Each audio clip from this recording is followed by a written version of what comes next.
I came here several times with my father when I was little, but stopped eating here as often after growing up. I hope the food here will be to your taste. Oh, don't worry. We haven't eaten at a hotel like this in a while. Paimon's getting excited already. In that case, I'll go order for us first. Please wait here a moment.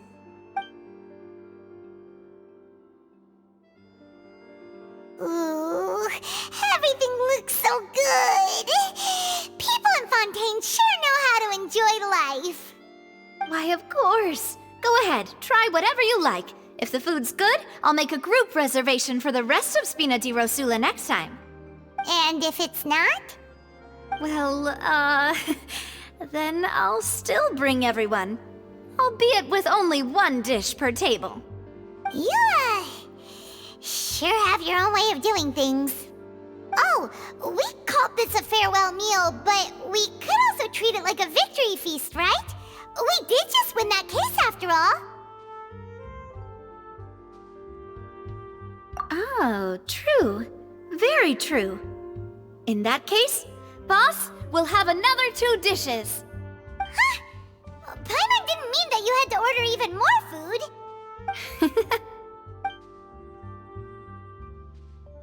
Speaking of cases, do you think that the mastermind behind the serial disappearances will get caught soon now that this has all happened? Well, we've certainly taken a big step forward, but I feel that's about it. We know that there's an organization that means to dissolve these young women, but we still don't know what they are really after. If it hadn't happened right in front of us, Paimon wouldn't have ever believed that a person could be dissolved like that. Right? Yet it was because this was such a preposterous notion that the investigation could never really move forward before. Ugh. If only that guy could have finished speaking! We were so close to hearing who was behind it. In such investigations, even the smallest step can seem like a yawning chasm if the trail of clues is cut off. To be honest, I don't have high hopes for any follow-up that the authorities might conduct. It's not that I don't have faith in their ability, it's just that a different perspective is required in some matters. It's easy to guard against and deceive a single narrow perspective. A shift in thinking is required at such times in order to produce a breakthrough, which is exactly why the Spina di Rosula exist. Those highfalutin folk are not all-knowing. That's why we exist, to seep into the cracks where filth falls through, where their watch fails them. That's the kind of problems we solve. Seems Paimon thought things were simpler than they actually are. It's all right.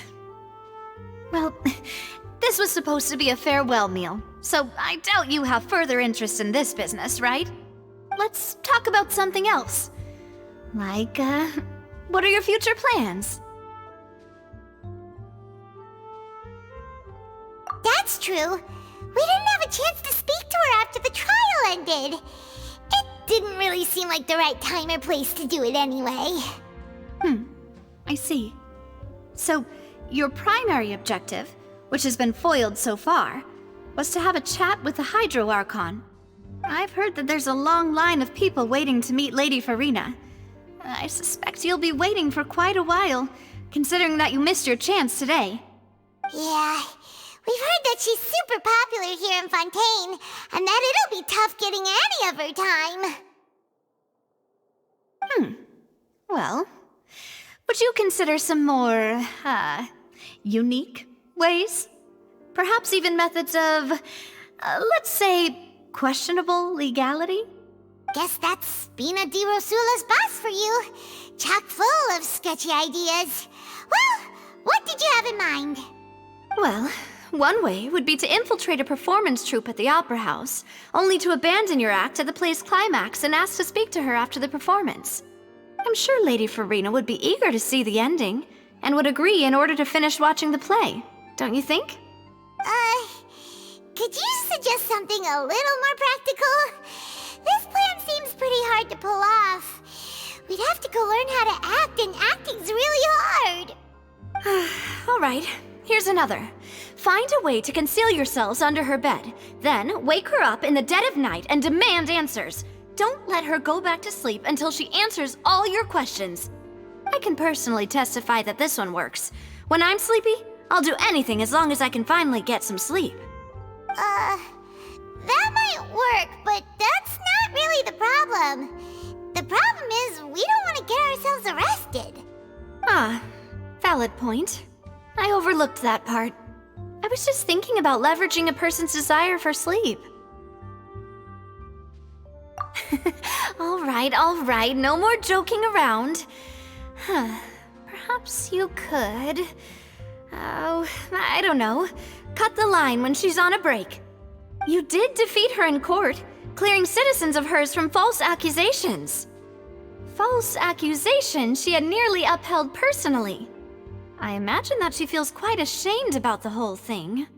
You mean that if we catch her while she's on a break, she might be too embarrassed to refuse?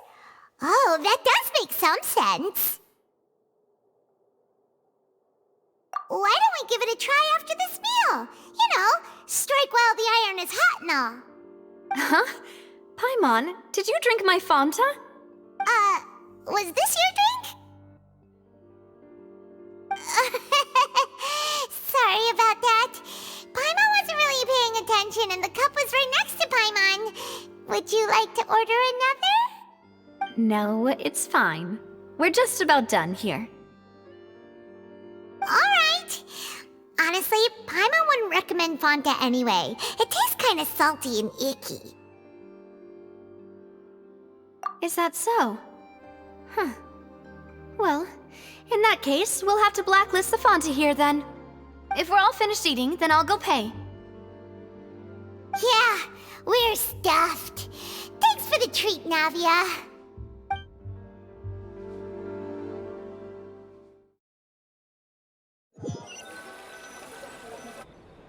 Oh, so full. Paimon can barely float anymore. Nah, that would be so... normal. You know, like you. Okay. As for expenses this month, we're left with... Hey, Navia! What are you doing over there? Oh, nothing. It was just a meal, you know? Nothing the Spina di Rosula can't cover.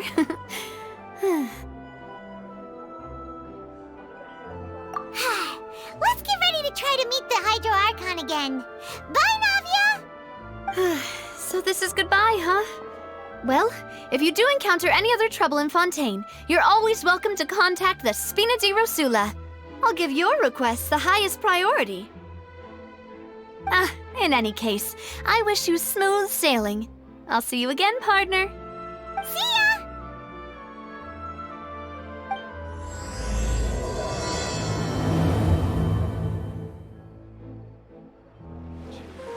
There aren't many people around anymore. Looks like that boat we took to Araneas might have been the last one. Vache. Looks like we're back here again. Huh? Traveler? Are you hearing voices again? Ugh. That's kinda spooky. Are you sure we don't want to come back in the morning? Vache? Vache. Hey, why are you still walking towards it? There might be something nasty in the water. Huh? Hang on. Paimon can kinda hear a voice. It's calling for Vache, right? Hey, Traveler? Stop walking! Come on, wake up!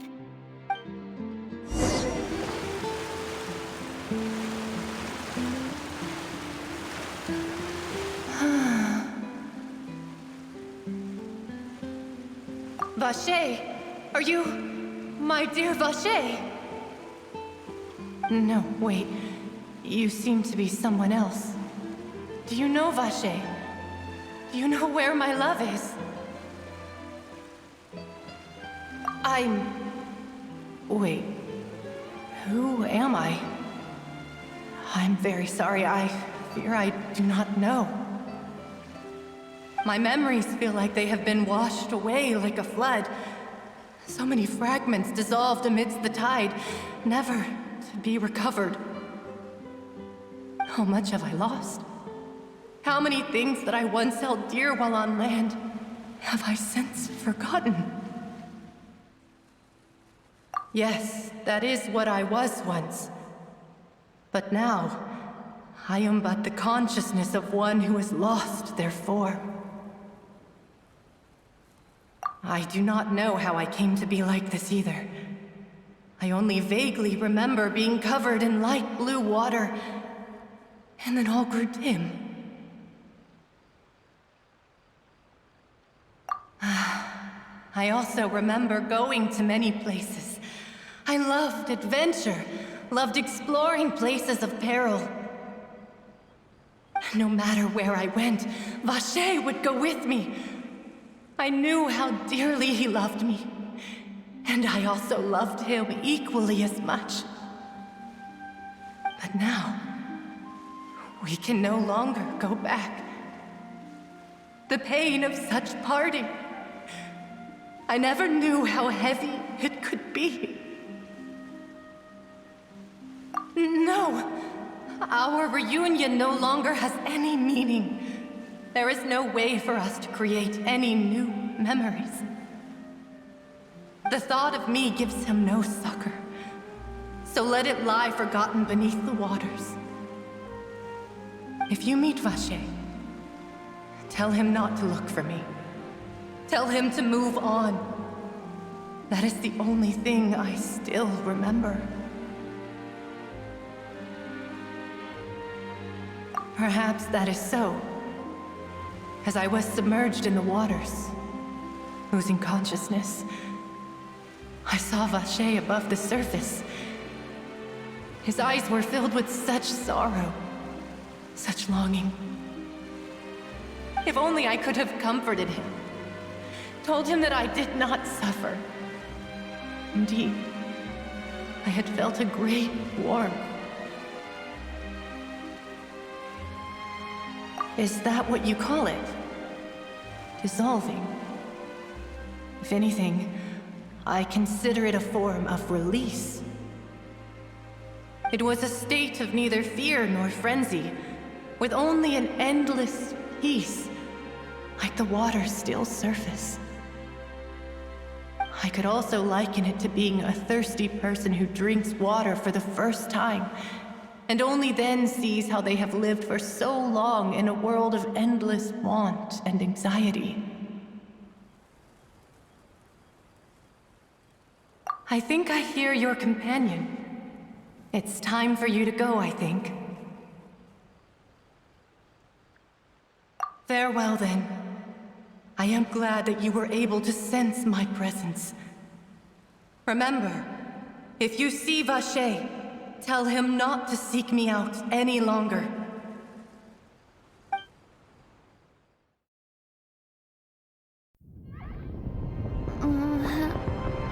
Wake up! Come on, hurry! Navi is outnumbered!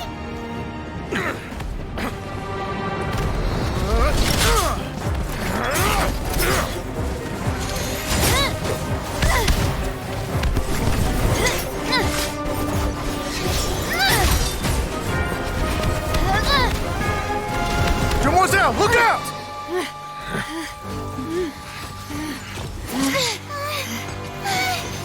Dear God, it's a whole army of Gardamex.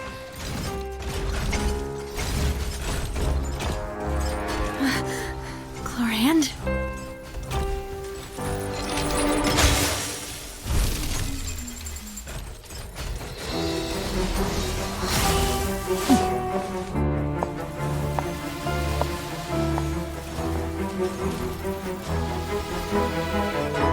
Quick, now's our chance!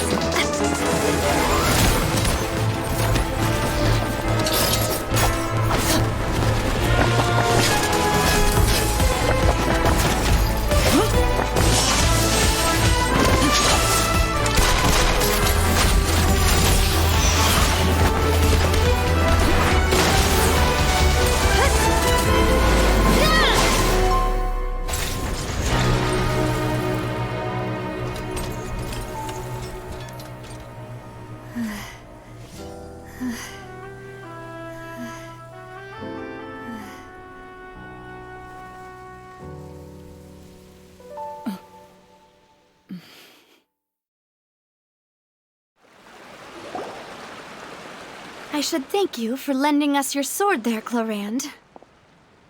But before I do so, could you explain how you managed to show up here? I followed you. It seemed to me that danger has followed you more closely as of late.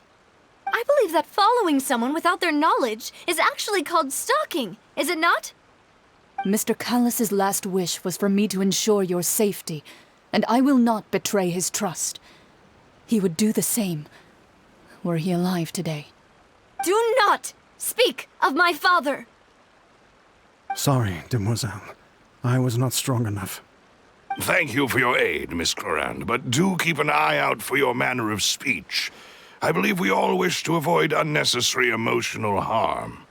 Sorry, I did not consider your feelings. Whatever. What else do you know? How did you come to the conclusion that I'd be in grave danger? I doubt I know much more than you, but I believe that the mastermind behind the serial disappearances is very powerful. Your performance tonight will almost certainly attract their attention. I'm sure they've known about me. To be honest, I'm shocked it's taken them this long to act against me. And what about these Gardamex? I thought only those associated with the Maison Gardiennage could control them. None of these mecha have serial numbers. I was sure to check a moment ago. They are not the ones used by the authorities to enforce the law. I can only conclude that some powerful or wealthy party must have obtained them via illegal means, deploying them as a private force of sorts. What? Your point being that they're out of Spina di Rosula's league, then? Yes. Be careful, and do not act rashly. I will continue investigating no matter what. We will bring the truth to light. That's my father's true last wish. Regardless, thank you for your help today, Clorand. But if you get any ideas, tell me first. I don't much appreciate being followed. I do not think that they'll strike again anytime soon. So I shall stop following you. Good day, all.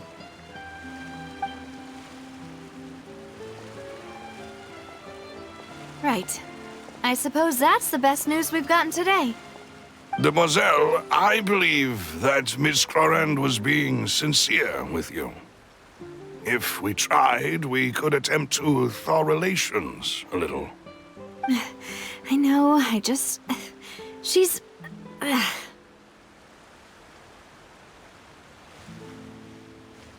thank goodness! Paimon thought we were done for! Those Gardamex came out of nowhere while you were unconscious, and Nadia and her gang saved us! Oh, and there was that champion duelist named Clorand who came out to save us too! We got lucky there. Paimon probably couldn't have fought them off otherwise. Oh, come now. Forget all that polite talk. That wasn't really a farewell meal we had back there. Not for me, anyway. In truth, I hope that every meal we have together shall be a victory feast.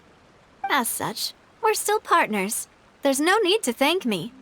It will take 50 years for me to match Demoiselle's magnanimity. If it were me, I would have joined the Spina di Rosula on account of her goodwill long ago. All right, you two. That's enough. Actually, Navia, how did you know that we were in danger? You sure did show up in the nick of time. Well, to be honest, you're the one who tipped us off, Paimon. Huh? Really? Paimon contributed somehow? Ooh, Paimon's even more amazing than she thought! Yes, all thanks to you grabbing my drink by mistake. How did that help? After we parted ways, I was on the way back to one of our bases when I suddenly thought of what you said. That the Fanta tasted kind of salty and icky. Fanta only comes in sweet flavors, so how could it have tasted salty? The color of the drink, if I recall, had also been a bit off. So the Fanta had been spiked with water from the primordial sea? Yes. So, if you hadn't drunk that cup for me... Spina di Rosula is preparing the grandest of awards for you as we speak for saving the boss. Huh.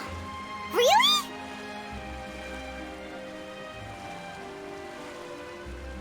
I sent people to Hotel de Boer to investigate, but whoever did this left no trace at all. That's when I figured out that you might be in danger and hurried here as quickly as I could. But why would they go after us too? All we did was defend Lenny in court and help clear his name. Ugh, now we're caught up in this mess too, aren't we? Well, you did foil a plan that they were probably pretty proud of, and almost got their name in the process. Speaking of which, did anything strange happen when you drank the primordial seawater? Well, it can't be a coincidence that the Traveler fainted just now.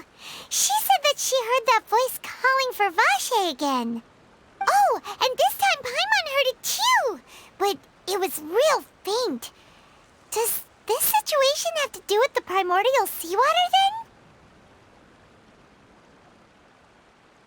Does that mean the primordial seawater raises someone's sensitivity to hydro when it's used on people who are not from Fontaine? That doesn't sound like too much of a bad thing, to be honest. New intel? While you were out cold? Well, let's hear it, shall we?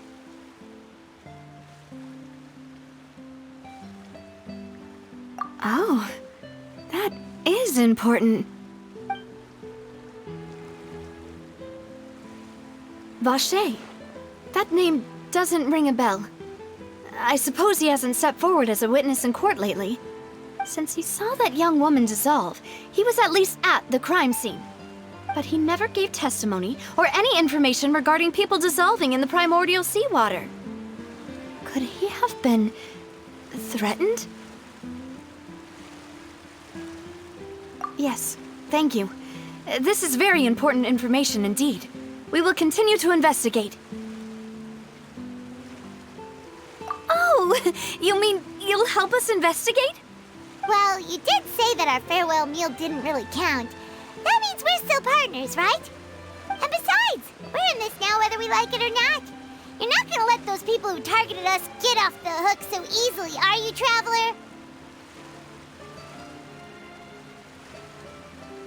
Demoiselle, do try not to look quite so pleased. You are the face of Spina di Rosula, after all. You talk too much. Well, in that case, let's head back to one of our bases, shall we? I'll arrange accommodations for you. We also have some plans to go over, and hopefully we can deepen our bonds as partners. But we'll take that one step at a time, I guess. Don't worry, you two. With us around, our base is definitely secure. It's right up ahead, but let's make sure we weren't followed first. I've been keeping watch, Demoiselle. I haven't spotted anyone suspicious thus far. Very good. But let's not let our guard down for now. I shall find rooms for our respected guests. Thank you, Malus. Now, let's continue, Traveler.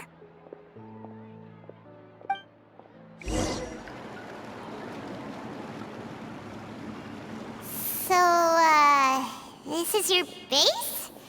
It's not quite what Paimon imagined. Your accommodations have been arranged. Under the present circumstances, I can confidently say it's the best we have. Well, our funds have been a little tight lately. After all, we don't allow illegal or unethical profiteering. In fact, our funds often come from citizenry who support us. Seems like it's tough times for everyone. But if you have the support of the people, that does sound like it's worth it.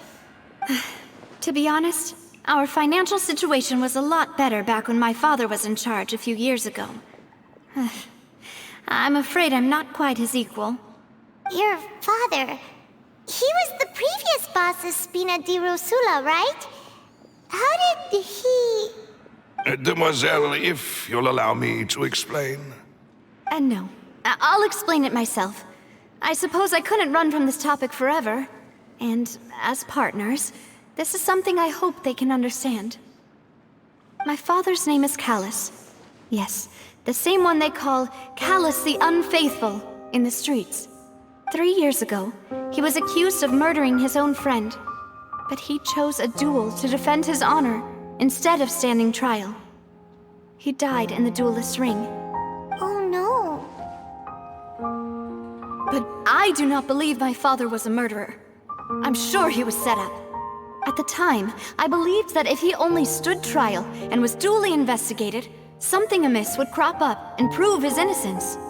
But strangely, he not only requested the duel himself, but rumor has it that even after being seriously injured, to the point where he could be deemed as having lost the duel, he refused to surrender, determined to die in the arena. 3 years later, I still don't understand why he did that. How could he protect his honor if he's dead? If anything, he gave up his chance to defend himself. The closest piece of info I have is that my father had been investigating the serial disappearances case at the time of his death. Ah, so that's why you're so determined to get to the bottom of that case. That's right. I've also tried to investigate the murder my father was implicated in, but I haven't found a single new clue in my countless reviews of the investigation records. However, I believe that if the murder case is related to those behind the disappearances, they must know something. I must know what really happened. Was my father coerced? Framed? Even if he really did kill his friend, I must get to the truth.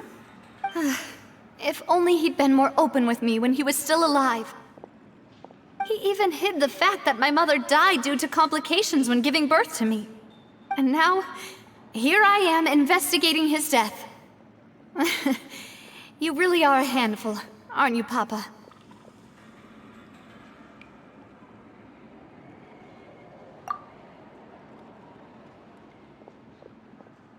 Demoiselle, please, if there is anything I can do, anything at all. I also will never believe that Master Callus murdered anyone. There are none whom I respect more than the two of you, Demoiselle. Master Callus did so much good in life, yet all it took was one murder case for him to be dubbed Callus the Unfaithful. Even our supporters decreased greatly due to that incident, hence our strained finances at present. Wait, if Callus was such a good man, wouldn't people at least be a little suspicious when he was accused? No. Perhaps people just revel in that kind of drama. It's not something exclusive to people from Fontaine, really. Everyone's like that. People love watching the evil turn over a new leaf, but they also enjoy watching good people fall into an abyss from one slip-up just as much. But how could... never mind. If Callus was really falsely accused, we have to find the truth. He didn't deserve to have that happen to him. There is one other thing. Master Callus's opponent in the duel was Ms. Clorand. Oh, her? Well, then, isn't that as good as saying that she was the one who killed him? Yeah, that's not the sort of thing that you can just let go and move on from. Ms. Clorand has always placed great emphasis on the honorable nature of the duel. If her opponent doesn't yield, she will not stop either. She knew Master Callus beforehand and greatly respected him, but seeing how he was resolute in the arena, there was only ever one choice she could have made. It's not that I don't understand her at all, but I just can't deal with this yet. Don't worry, Navia. Paimon knows how you feel. You don't have to force yourself to do that. Afterward, Ms. Clorand told us that at the start of the duel, Master Callus requested that she ensure Demoiselle Navia's safety. Yes, that is our understanding as well. Oh, Papa. What madness drove you to ask the person who killed you to take care of me? All right, anyway, that's the information I wanted to share with you. Even if it did sound like I was just complaining towards the end.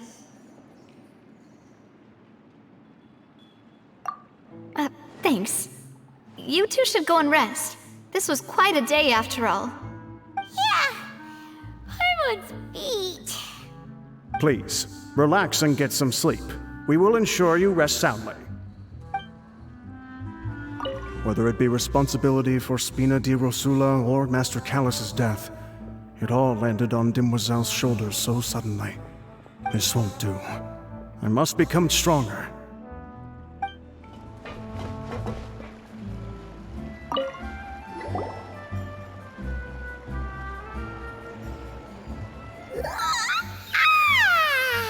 Paimon slept so well.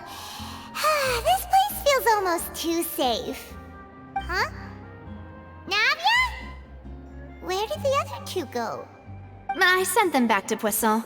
It's Spina de Rosula's place of origin, and where we have our headquarters. There's not much for them to do here at the moment. Paimon gets the feeling that you're just trying to get them off your back. But never mind that. When did you get back? Were you waiting here the whole time? No, I just returned after going out for a while. I did some investigating yesterday regarding the name Vache. Wait, so you didn't sleep at all? How could I after having such critical new evidence appear? Guess Paimon wasn't speaking for everyone just now, huh? Unfortunately, this name seems to have been wiped from existence. It doesn't seem to have a match anywhere. I suspect that those behind this have already taken steps to hinder an investigation from this angle. But that does prove that this Vache person is a key witness in the incident. Does that mean we're too late, though? No. There is one ray of hope. One place in Fontaine that they would find almost impossible to threaten, no matter how much they wanted to. And that is the archives kept by Chief Justice Neuvillette. A place where detailed files on all the cases in recent years are kept. If the Oceanette you met is one of the young women who went missing recently, we should be able to find some related information there. So Neuvillette maintains an archive of case files? Whew. Guess that's the hard-working Chief Justice for you. In that case, let's go talk to him, shall we? Aren't you coming along, Navia? Did you get tired? No, it's nothing. Let's go see the Honorable Chief Justice. The Palais is right up ahead. Come on.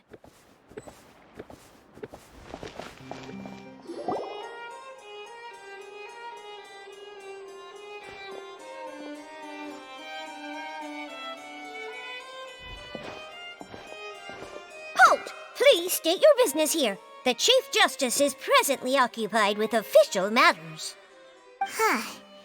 This place does look pretty heavily guarded. Guess that proves that Neuvillette's files are really secure. Hey, don't you recognize us? Huh? Who are you? Just to be clear, I don't care who you are or who you might be related to. Our rules make no exceptions. See? They've got great discipline, too. Yep. Paimon can tell. If you're here just to crack jokes, I can point you towards the exit. Unlike some, we're busy, so please leave if you don't have a reason to be here. No. What I meant to say is, shouldn't you remember us from a few days ago? We were at the trial of the great magician Linny. Oh, yes, I remember. I read about it in the Steambird. You must be Linny's attorneys. It's all coming back to me now. We're here today to report and archive some information on a follow-up case. Is that even a thing?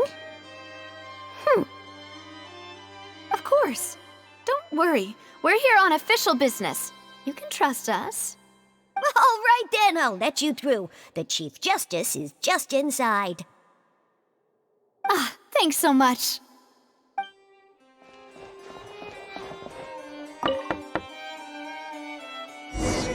Please come in.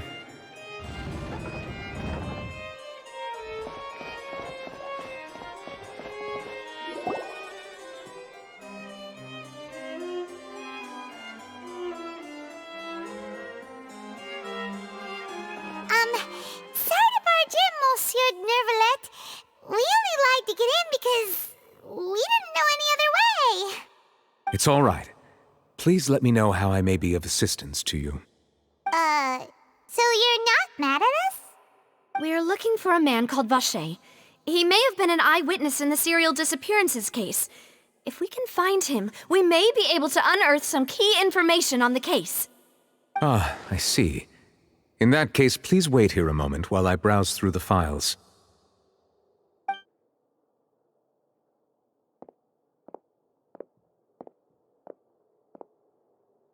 Who knew that Neuvillette would be so easy to talk to?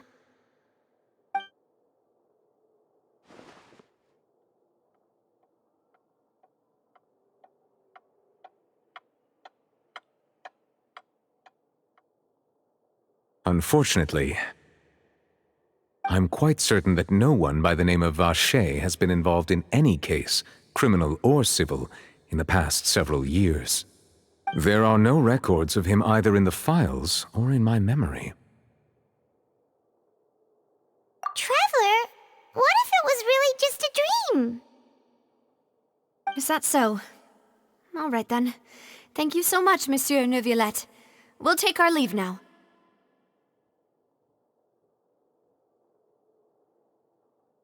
Ahem.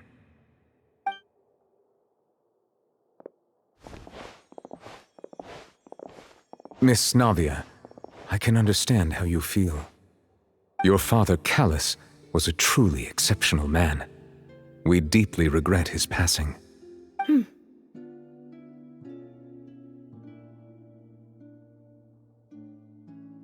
And what are you trying to say, Monsieur Neuvillette? Are you trying to console me? Extend your sympathy? Or just express some tendril of regret? No. You are not trying to do any of that. I can hear it in your voice. There's no emotion behind your words. You only said those things because you felt like you should.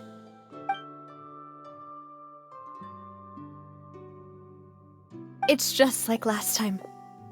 After my father took his place in the duelist ring, I pushed through the guards to talk to you as a last resort. You even told me then that you thought there was something fishy with the case, yet you still allowed the duel to go ahead. In your eyes, the value of a human life is nothing compared to those cold laws you hold so dear. If you truly regret my father's death, then why didn't you call a stop to the duel? Why didn't you give me the power to stop him from throwing his life away? Why did you just let him die, despised and hated by all? Everything was hanging on a thread at that moment. Just the tiniest effort could have changed everything. There are still so many things I never got to tell him. So many questions he still owes me answers to. If you really have no heart, then just look me in the eyes. I, Navia, will show you the true meaning of regret. I'm sorry, Miss Navia. You and my father are truly alike. You keep all kinds of things in your heart and never say a word to anyone. It's not so much that you can't feel, but that you would never express anything. Oh well. In any case, everyone already knows full well the apathy of the Chief Justice. My apologies for taking my emotions out on you, Monsieur Chief Justice. Let's go, Traveler and Paimon.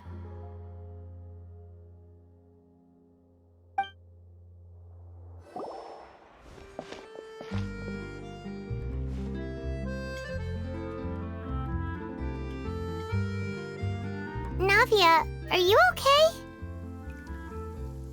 I'm fine. Rain. It's raining. You're right. Wasn't it still sunny when we went into the building? And there shouldn't be any active trials today. How strange. Now that I think of it, on the day my father was convicted of murder, it was also raining. What is it? Did you think of something?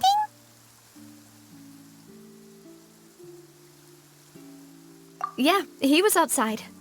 It was uncovered and the rain could fall there. Why? Do you think the rain could have affected the crime scene?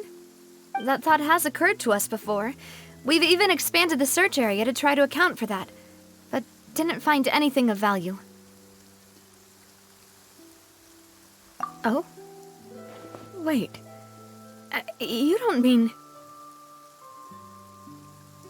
So you're saying that the true murderer could have been turned into water and then got washed away with the rain? Yeah, and if that's what had happened, then no one would have believed your dad, even if he explained what he saw to the authorities.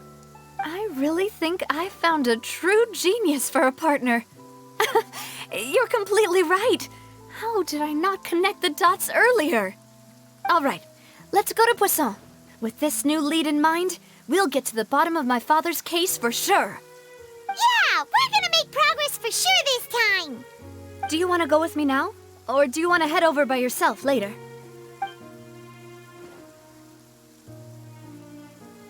Great, let's go then.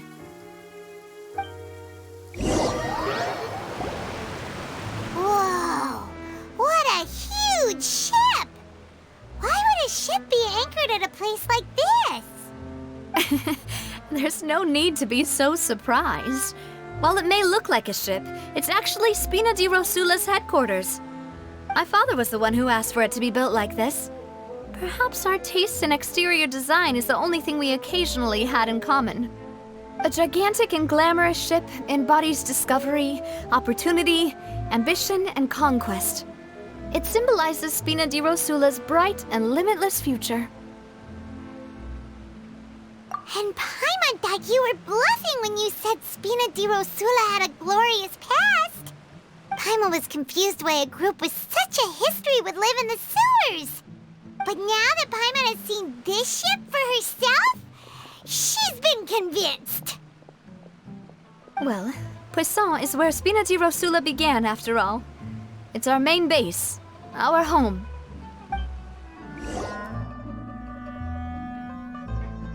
Melus, we're back! Apologies for the wait, demoiselle, and our most important partners. You said before that you still had some business at the court. What brings you back to Poisson so quickly? About that. It's because my partner here reminded me of something really important. You see, what if my father's case had something to do with water from the primordial sea? You still remember, right, Melus? On that night, it was raining? Yes, the case was quite similar to that of Mr. Linney's. Both were what you'd call impossible murders. Could you tell us a bit more about what happened before? Yeah, of course. Many years ago, something called synth began to gain popularity in Poisson.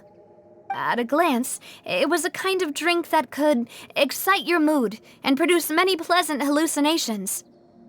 Wait! Didn't that guard guy who turned into water also mention that the primordial water could be used to produce some kind of potion? Yes, he did. Considering what we know now, it's almost certain that synth is created using water from the primordial sea. If you drink synth for an extended amount of time, you'll suffer many side effects, such as losing the ability to focus or control your emotions. And if you were to stop drinking it completely, you'll experience flashes of paranoia and anxiety while lacking energy to do anything. It's an extremely dangerous substance. As he oversaw Poisson, my father was compelled to put a stop to synth abuse and called for a complete ban of it.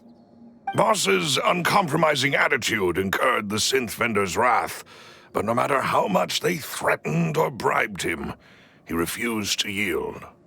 Not only that, Boss became determined to find the mastermind behind the synth operation and put an end to the problem once and for all.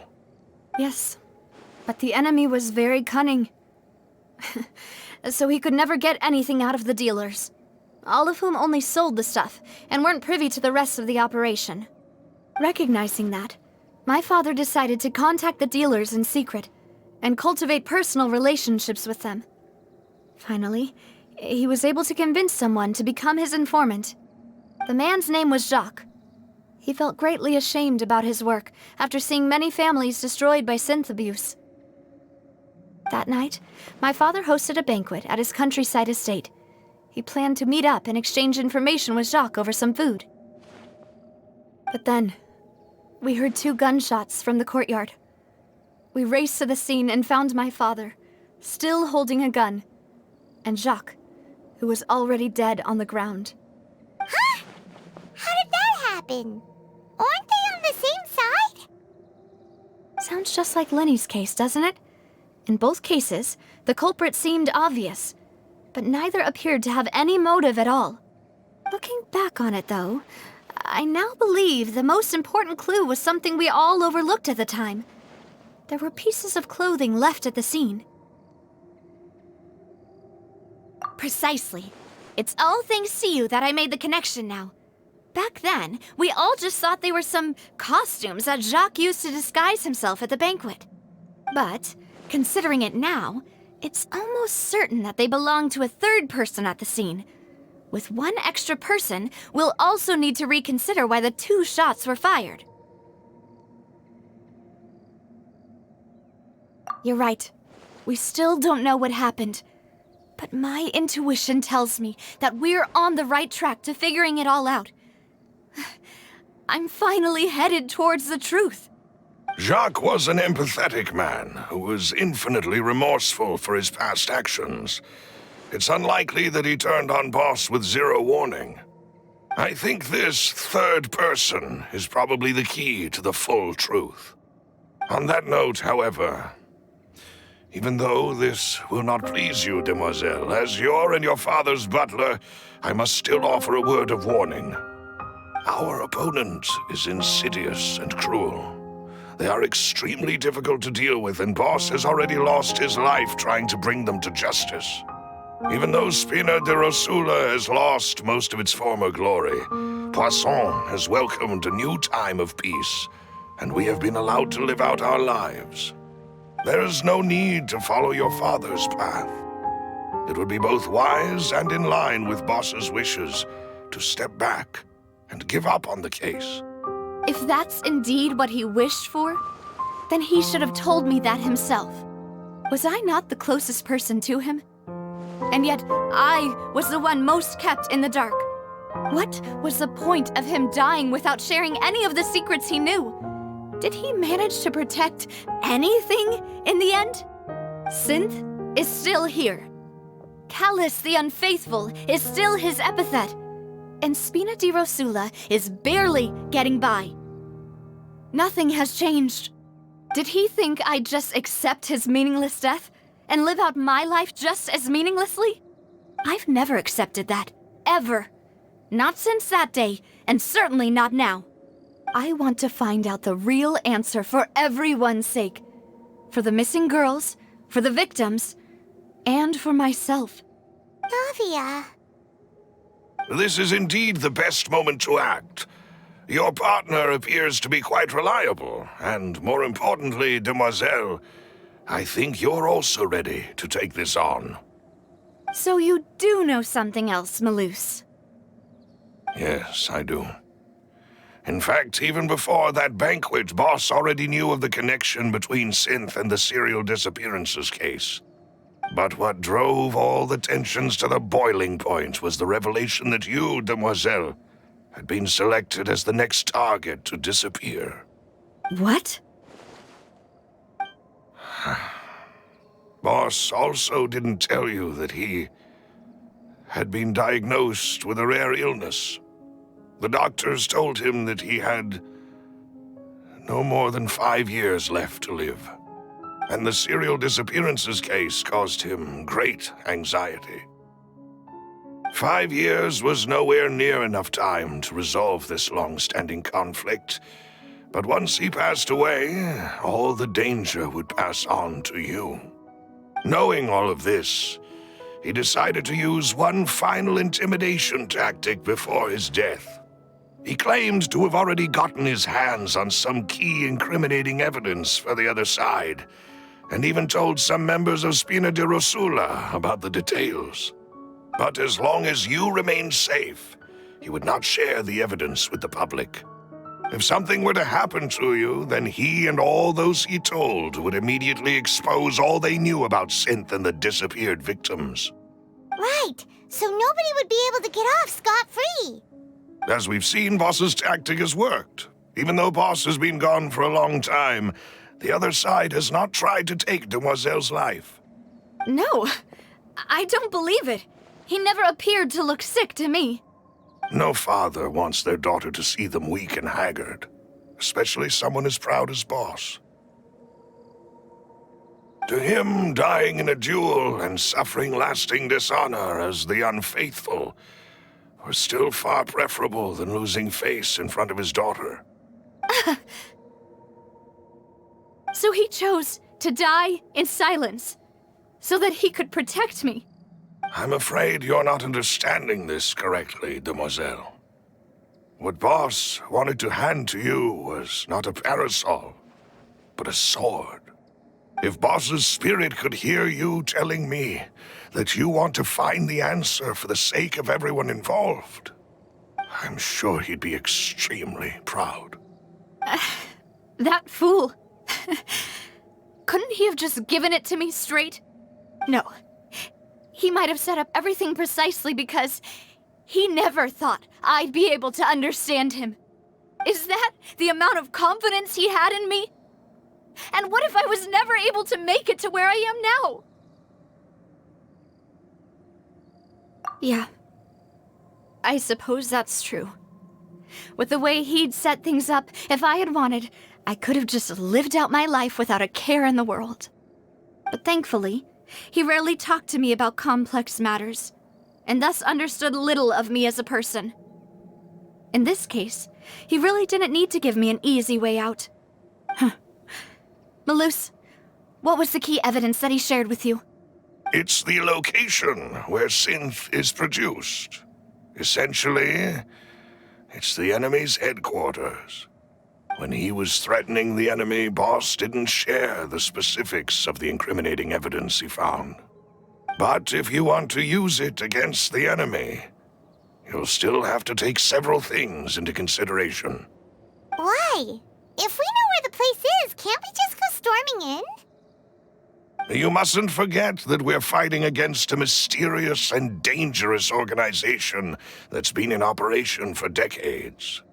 There's no telling what might be lying in wait at their headquarters. We also have no idea what kind of evidence we may be able to find inside, nor what people we may be able to capture. But a single visit to their headquarters would be tantamount to a formal declaration of war. The worst case would be that we leave empty-handed, but also open ourselves up to full retaliation. Then, in that case, why not work with the Fontaine authorities? Well, you saw one of them dissolve during Mr. Linney's case. We have no idea just how thoroughly they may have been infiltrated. That's true. Seems my father really had no choice. But things are different now.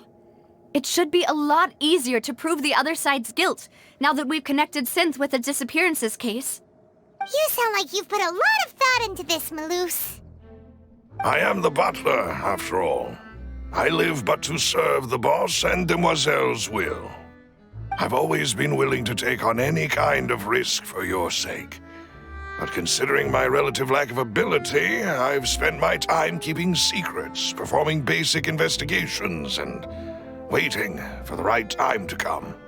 Thank you for all of that, Malus. Have you discovered anything new in the past few years? Let me think. One conclusion I came to was that the enemy must be quite familiar with Spina di Rosula, or at least have an informant planted here. When I announced orders to the organization's members on Demoiselle's behalf, I used to deliberately keep a few people in the dark and observe the reactions of the synth vendors. If the vendors didn't change their plans, then the individuals informed of our orders must be innocent. If the vendors packed up and fled, however, then someone must have given them the news. After several rounds of testing and investigative tracing, I've narrowed the suspect list down to 3 people. The first is Florent, Spina de Rosula's senior advisor. Huh? Florent? Yes, surprising, isn't it? He was one of the people Boss trusted the most, which also means that he was someone who understood Boss really well. Thanks to his position within Boss's innermost circle, he always knew our upcoming plans and could thus avoid capture this whole time. There's someone else like him too. Marcel, the head of Confrérie of Cabrières. Uncle Marcel. It's a guild in Poisson. Boss helped it to grow to its current size and prominence. In the beginning, they were only reselling some daily goods, but now they're one of the richest guilds around with a lot of business connections in the city. So, they're like a sister organization of Spina di Rosula? Yes, you can say that. When we were fighting against the synth dealers, they provided us with plenty of support. It's a bit difficult to imagine someone using their own money to hunt down themselves. The final suspect is Thierry, the man responsible for coordinating information between Spina di Rosula and the guards. Although the guards mostly leave us to our own devices, there are still many activities we have to report to the local authorities. Since Thierry is always in the know about our current activities, he could theoretically always plan one step ahead. I see. These are all people who I communicate with quite regularly. To think that the enemy we've been fighting against has been right next to me all along, among those I trust the most. It's almost too hard to believe. If you want to investigate them, please take every precaution to not alert the quarry. Judging from our experience, the enemy is extremely cautious. Of course. And thank you, Malus. You've provided us with a lot of great information. You're too kind, my lady. I'm just doing my duty.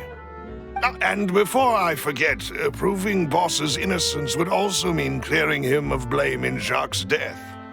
After that incident, Jacques' wife and daughter were taken into the Spina's care.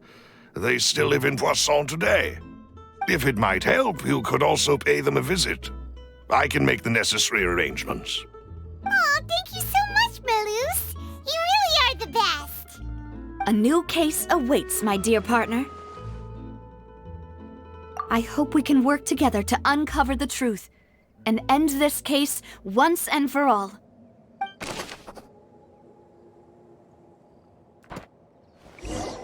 It is settled, then. Please excuse me, and enjoy your conversation at your leisure. Thank you for arranging everything for us, Malus. Excuse me, miss. Do you need anything from us? Oh, Hey, Navia's all quiet. This isn't like her at all. I'm sorry that I only came to visit after all this time. After what happened, I didn't know how I was supposed to face the two of you. Ah, if it's about that, there's no need to apologize. After my husband died, Spina di Rosula sent us a lot of mora and support. I understood your guilt and apology to be genuine. But aren't all of those things nothing compared to the loss of Jacques? I can understand the kind of pain that comes with losing a father so needlessly. You don't understand at all. I didn't know how to face you, because I didn't know what I could possibly bring as a consolation gift. I know only the full truth could bring closure to you, and to all of us. I'm sorry. I appreciate the sentiment, but you don't have to carry all that guilt. On the matter regarding my husband, my daughter and I have more or less found our answer already. Would you mind sharing it with me? I really can't believe that my father could ever bring himself to shoot Jacques. I always knew that my husband's money was earned through others' suffering. He told me countless times that if he could turn back the clock, he would never go into the synth business again. He had many regrets, and felt that he took the idea of providing for his family too literally. For the longest time, he thought Mora was everything. So when Mr. Callis came to him with a proposal, he accepted it almost immediately. He tried to be as careful as he could, but even so, he was still found out by the higher-ups. They found out about his betrayal? Papa didn't say that exactly, but Papa did tell me that I should never be ungrateful. Before he left that day, he told me that he had no choice. It was only later that I realized it was his final farewell to the two of us. I don't know that for sure, but you could say that's the conclusion I eventually came to. Which is why I'm the one who should feel guilty. Callis had always taken great care of us, both when he was still alive and after he passed away. Even if he fired the shot that killed my husband, it was likely in self-defense. It is impossible for me to hate him for what he had done. But Mama, why is Papa still the bad guy if he did the right thing? Papa always wanted to be a good man, so why did he have to do a bad thing in the end? Well, things aren't always as they seem. You still feel like your papa was a good man, right? Yeah, Papa was a really good man. The best in the whole world. Then you should hold on to that. If a good man had to do a bad thing, then he must have had his reasons. Regardless of whether he left you a parasol or a sword. He must have done so to give you a better life. Oh. Thank you for everything you've told me. I will definitely find the truth. The current state of things is not something I'm willing to just sit back and accept. Thank you. I'm very grateful to hear this from you. Even though your personality is quite different from your father's, your determination when you speak is really similar. You really think so? That's the first time anyone said that to me.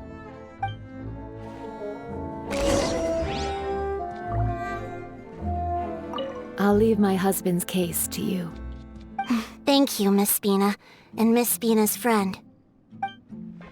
Are you okay, Navia? I'm fine. Don't worry. Let's investigate the 3 suspects next. Florence should be nearby, and we should be able to find Thierry and Uncle Marcel in the city. I'll get myself together on the way, so please don't worry.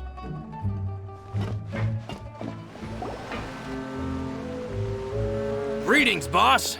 How may I be of assistance today? I'm sure you've heard about what happened at the Opera House. Someone got turned into water right in front of us. Yeah, I've heard. With something that dramatic, I'm sure journalists will milk it for all it's worth. And it'll be all the talk for the next several weeks. It also reminded me, on the day that the incident happened with my father, it was raining outside, and we found some clothes left at the scene. After my partner here put the dots together for me, I feel like we should try to reopen his case.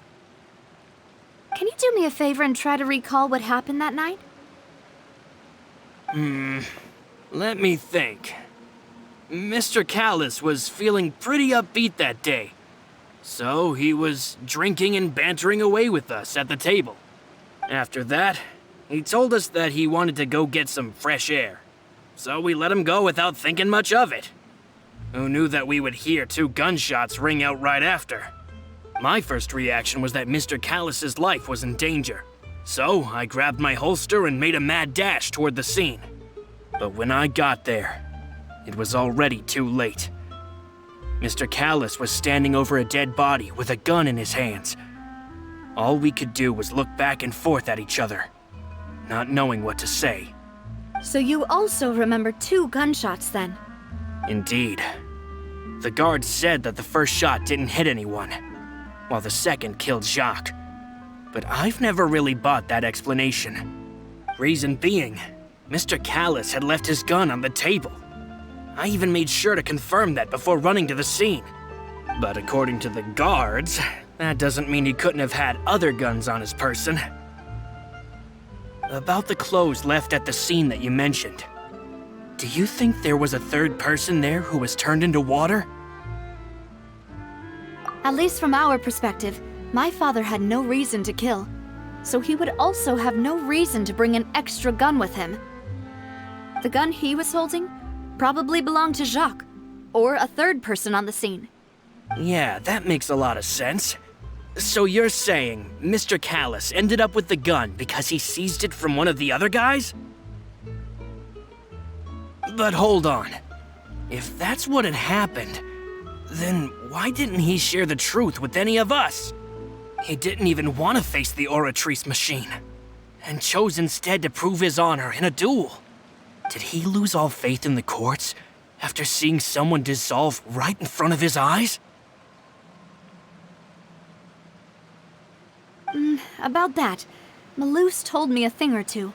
So, I think I can understand why he committed to the duel. I'll tell you everything, once the whole truth has been revealed. I understand. Then, I'll leave Mr. Callus's honor in your hands, boss. And if I may just say one more thing. The whole Callus the Unfaithful epithet has been a thorn in my side since the day it was invented. Many people have laughed at me for still calling him Mr. Callus, even after so many years have passed. But it was Mr. Callus's trust that allowed me to rise through the ranks of Spina di Rosula and live the life I lead today. No matter what others might say, he'll always be the man I respect the most. And he'll always be my boss. Don't worry. I will definitely find the truth. You and all our other comrades at the Spina deserve to know the truth as well.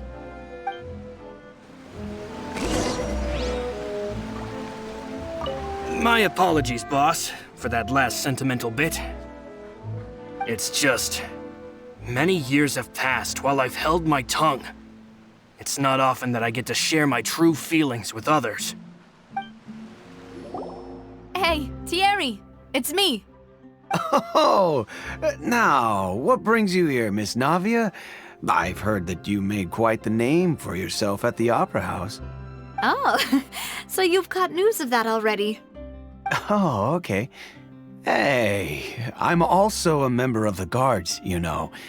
The way you make it sound, people would think I was sent off to Poisson because I had done something wrong. Are you sure there isn't a little bit of truth in that? Under normal circumstances, shouldn't you have been called back to the city already? I mean, where I work is really up to me. Let's just say I enjoy the ambiance of Poisson. Callus did a fantastic job running the town, building Spina di Rosula from the ground up and clearing many obstructions in my way.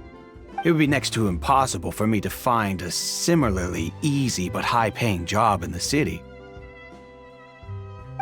Anyway, enough chit-chat. Are these two friends of yours?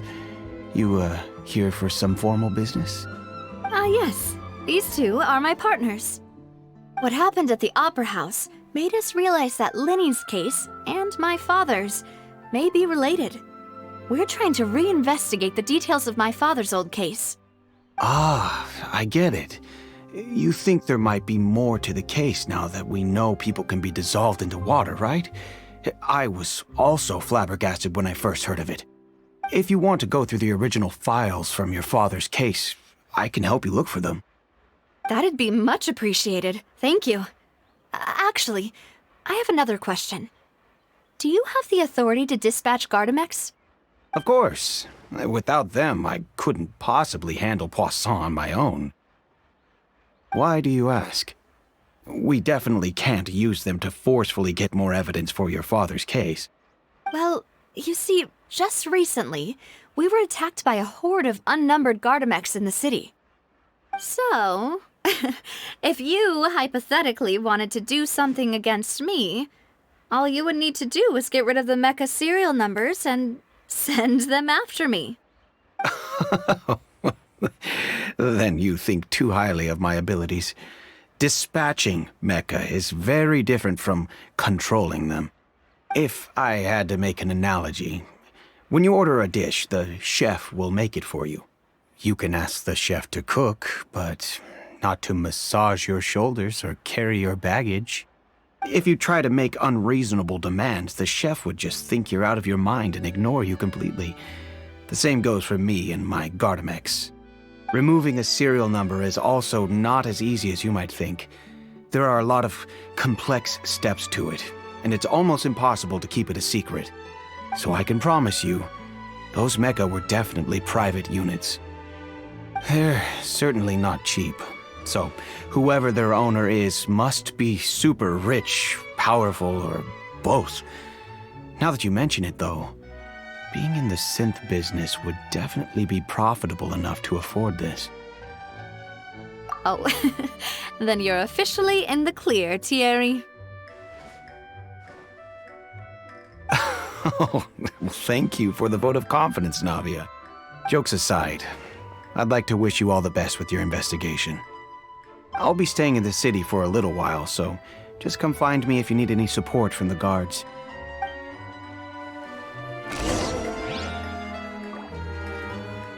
I'll see what I can do for you in Spina di Rosula when it comes to guard stuff, but don't go advertising it to everyone else.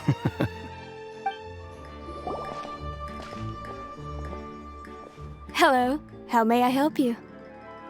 I'm here to see Marcel. Could you please let him know? You can just say Navia's looking for him. Sure, I will let him know right away.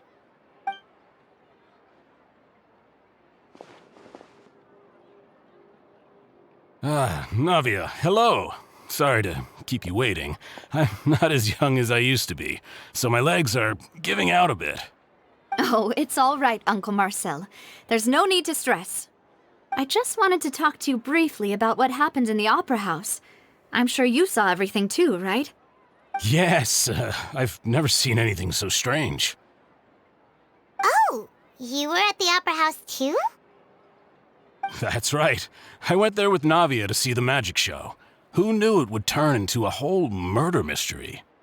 I also witnessed your marvelous sleuthing work. Quite impressive.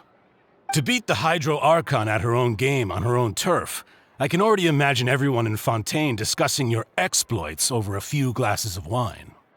Oh, Paimon doesn't want to become the talk of drunkards. Apologies. It's just how Fontaine is as a nation. Everyone loves drama and theatrics. Uncle Marcel, you've also noticed that other thing, right? The fact that humans can dissolve in water? Yes, I was reminded of your father's case right away. Is that what you're investigating now? Exactly. I still don't have much solid proof, but I can sense that the other side has already begun to act. Oh, and what makes you say that? We were attacked on Araneus by some unnumbered Gardamex. And there was also an attempt to get me to drink water from the primordial sea. If not for the vigilance of my partner, I probably wouldn't even be here talking to you right now. Oh, you're giving us too much credit. Wasn't it you who protected us? Alas, it seems things are heating up again. The peace that Callus sought so dearly will soon become a thing of the past. But rest assured, Navia, Poisson will always remain a safe haven for you. If you're scared, you can always return there. If anyone dares to lay their hands on you there, the Confrérie of Cabrières will use its funds to the last Mora to bring them to justice. Thank you, Uncle Marcel. But I don't intend to go into hiding. I'm going to strike while the iron's hot. Do you have any new thoughts on my father's case? About that. Sorry, my age is catching up with me, so it'll take me a while to recall my memory. The Confrérie was responsible for that banquet, so I was out and about the whole time making sure things were running smoothly.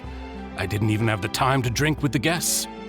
Then I heard the sound of a gunshot, and the rest was history. Oh, it's okay. No need to push yourself. We'll ask around some more, see if there are any valuable clues elsewhere. Sounds good. Just let me know if you ever need Mora. All my wealth comes from Callus's patronage and support. I'll spend however much it takes to clear his name.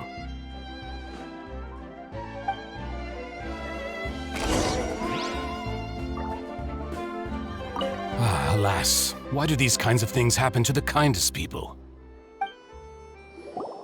We've talked to all 3 suspects, purely based on their conversations with me. None of them sounded particularly suspicious. I suppose that's to be expected, though. If a single conversation's all that's needed to find them out, then my father wouldn't have needed to investigate the case for so many years. Anyway, even though we didn't make a breakthrough, let's still compile what we were able to find. But where should we start? Ah, you're right! Flora mentioned that Callus probably only ended up with the gun because of circumstance. That makes sense. According to Jacques' family members, he already told them that he had been discovered, and that he had no choice before he left home that day. If I had to guess, he probably received an order from the synth boss to kill my father. Had he refused, he and his family's lives would have been forfeit. So, Jacques fired the first shot? Oh? And why is that?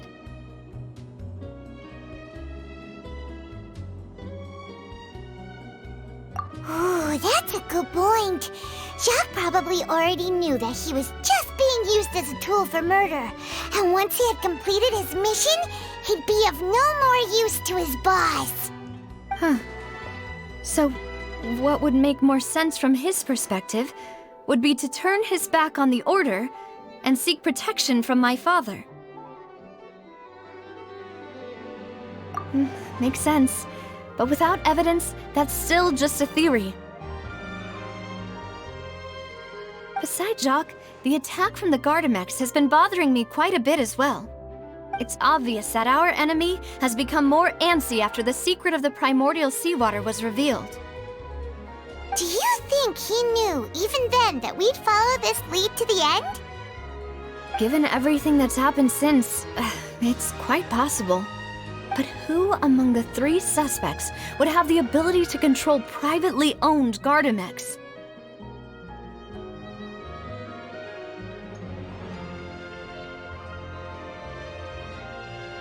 Thierry, you say? It is possible that he's figured out a way to convert the Gardamex for personal use. But I didn't feel like he was lying when he was talking to us about the mecha. I also don't think he'd be able to keep that kind of tampering under wraps. Yeah, had he actually tampered with the mecha, we'd be able to prove it with a simple check of the guard's inventory. If the mecha were taken from the guards, it should be pretty easy to find out when and how that happened.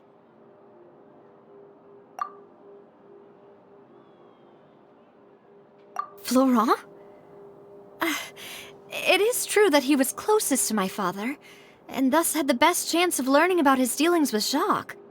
But as Spina di Rosula's advisor, his work mostly deals with personnel and security, so he shouldn't have much means when it comes to finances. So you're saying he's too broke to afford a mecha army? Exactly. He can't. And even if he could, I don't think he would be able to dispatch a whole group so quickly.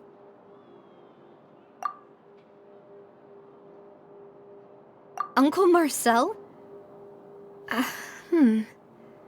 My father did really trust him. And they worked together on a large number of projects. Maybe that's how he got to know Jacques.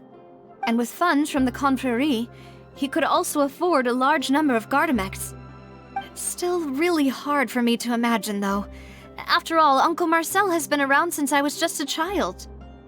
Also, wouldn't this mean he has been spending a whole lot of mora and energy to fight his own synth business?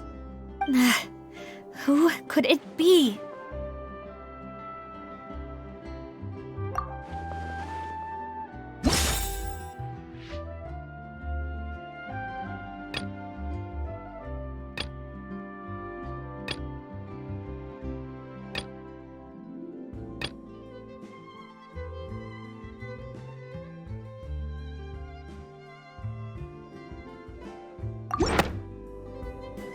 You know, if you think everything through, Uncle Marcel is indeed the most suspicious of them all. Could we be missing other suspects? Malus didn't know about the people turning into water thing when he narrowed it down to these three, did he? Malus has always been very reliable, and his judgment of others' trustworthiness has been fair and well considered. When he laid out his case for the three, the rationale he gave me made a lot of sense as well. The suspect is knowledgeable about the Spina's internal affairs, has the means to dispatch Mecha to assassinate us, and possesses significant intellect and foresight. Even if I don't want to believe it, I'm starting to see how things could all tie back to Uncle Marcel. Well, we still have another trump card on top of all the theorizing and speculating. Yes, Malus did say that charging straight in there would be extremely risky, but we don't have any other options right now. We need far more solid proof before we can hope to go charging in on our enemy. Navia, here you are. Oh, I've been looking for you. Huh? Aren't you the guy from the guards? Did something happen? Yeah. News came from Irenaeus just after you left. We've got another trial on our hands. Wasn't that place built specifically for holding trials? What's so newsworthy about this one? I know. But they said the person they're putting on trial is a Fatui harbinger called Tartaglia. What? Is that someone you know? Yeah, we know him. Maybe even a little too well. Well, he's been accused of being the true culprit behind the serial disappearances case.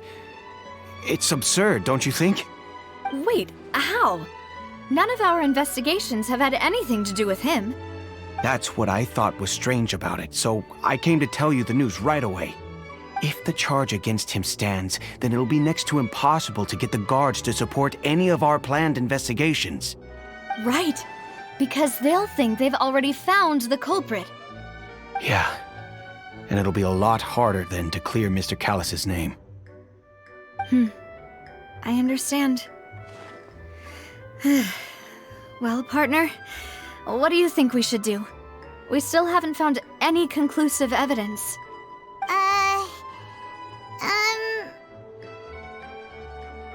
Huh? Split up? What do you mean?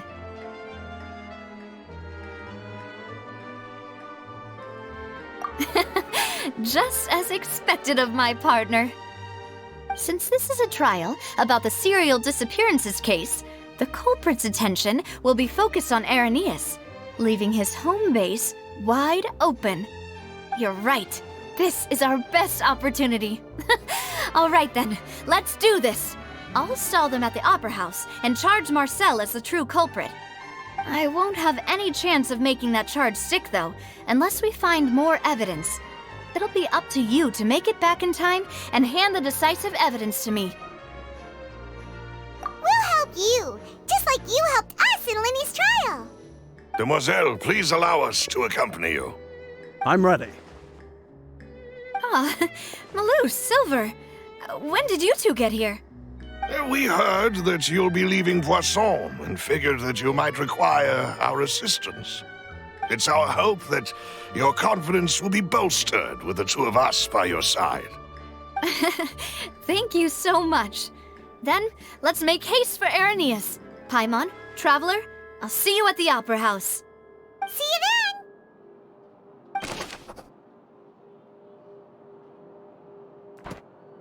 Now that Navia has set out for Irenaeus, we should also get going.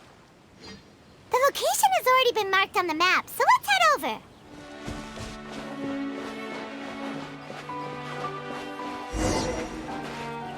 Huh. According to Malus's info, the synth production base is underwater. Let's go and try to find the entrance.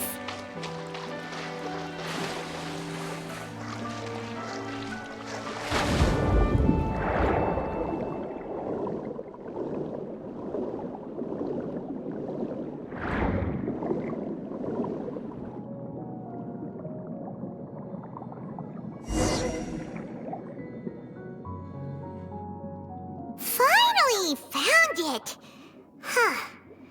So this is the entrance that leads to the synth production base. It sure doesn't seem out of the ordinary at all. Ah, you're right. An important place like this is bound to have a ton of protective measures and mechanisms. Navia's probably arguing up a storm right now to stall for us.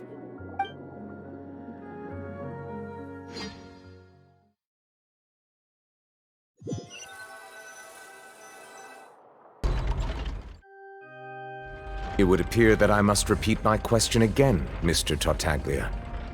Do you accept the charge that you are the true culprit behind the serial disappearances case? To be perfectly honest, I don't understand your country's complicated court system, or the reason why I'm being charged with something I've never even heard of. However, I did hear that people who have been charged can choose to participate in a duel to clear their name. Is that right? In which case, as long as I accept the charge, I can have an all-out fight with that champion duelist Clorend, right? I've got to admit, that's one of the most enticing offers I've ever received. When I privately sparred with her last time, she was obviously holding back. Real disappointing. Hey! Don't you understand? You're currently the prime suspect for a major case. This isn't the place for you to be looking for fights. Oh? Sounds like the Hydro Archon wants to lecture me on the ways of the Opera House. Then why don't you duel me too? I'm the kind of student that learns best in the heat of battle. No. That's not what I meant.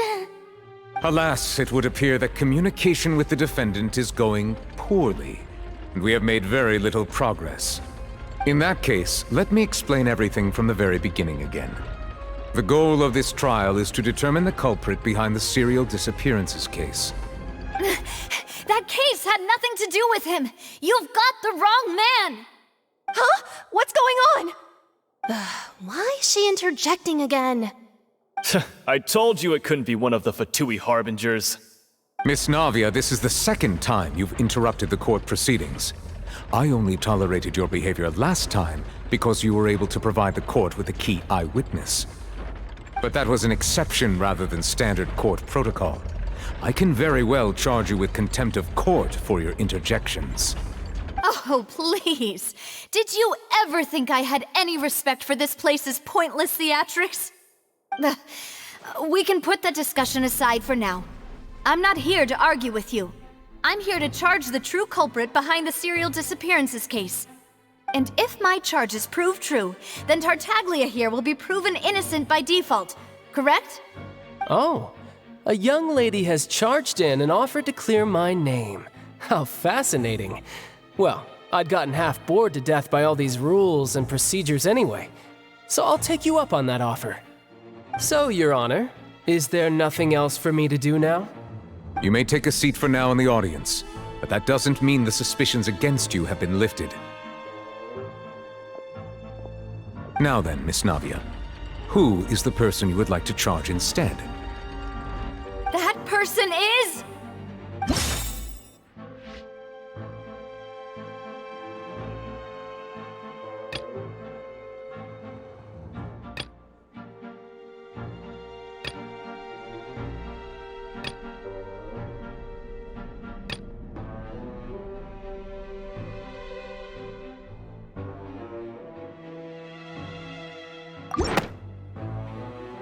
Marcel, the head of Confrérie of Cabrières!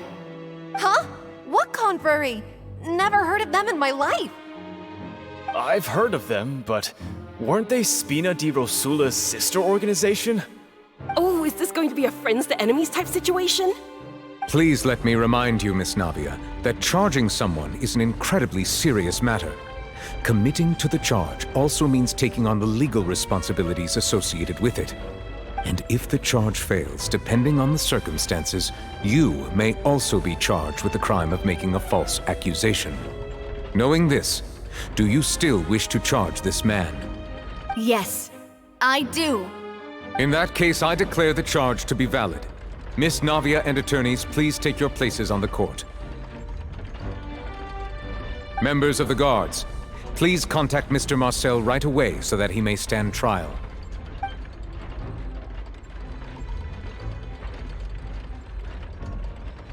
Mr. Marcel, you will not require an attorney. Is that correct? Apologies. It all just happened so quickly. I still haven't figured out what's going on. I think an attorney won't be necessary. This is probably just a misunderstanding between me and Navia. Very well. In that case, since both sides have now arrived, Miss Navia, please present your charges. I would like to take everyone back to 3 years ago, to the case of Callus the Unfaithful. Only through elucidating what really happened in that case can we connect all the dots for the serial disappearances case.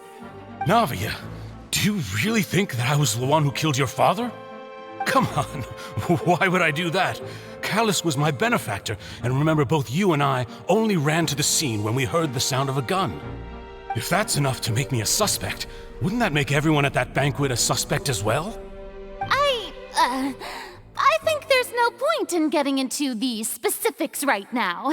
The audience doesn't even have the big picture yet. Even I'm struggling to remember some details of that case. Exactly correct, Your Honor. I must refresh everyone's memory about that case before I can explain my charge and reasoning. I see. In which case, I will recount the findings about that case as originally recorded by Maison Gardiennage.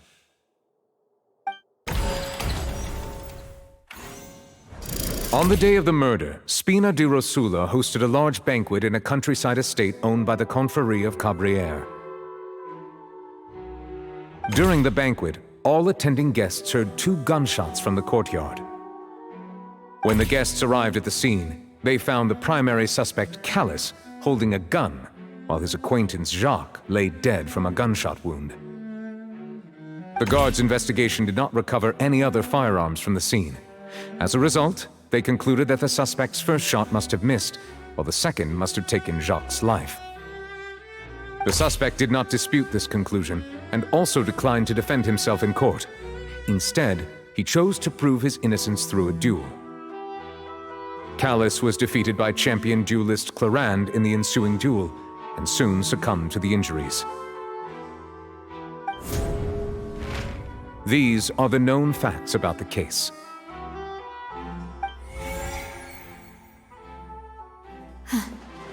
The one with the motive to kill was Jacques, not my father. And even so, Jacques still had no reason to pull the trigger. In truth, the third person shot Jacques first, and was shot in turn by my father when my father seized the gun from him. After that, the true culprit turned the third person into water, erasing all traces of him from the scene. Thank you for the summary, Your Honor. Of course, the guard's conclusion appeared quite sensible to us at the time. However, we should revisit the case now that we've gained new information about the abilities of water from the primordial sea.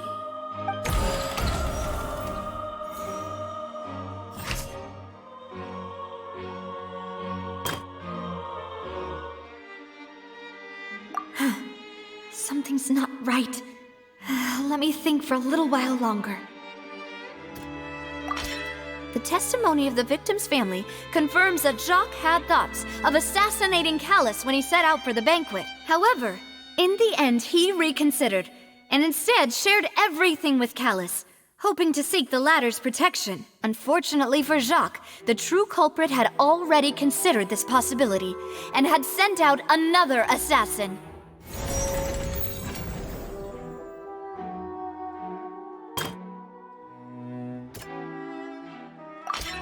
This assassin first shot Jacques, then turned to shoot Callus, only for Callus to wrestle the gun from him and kill him instead.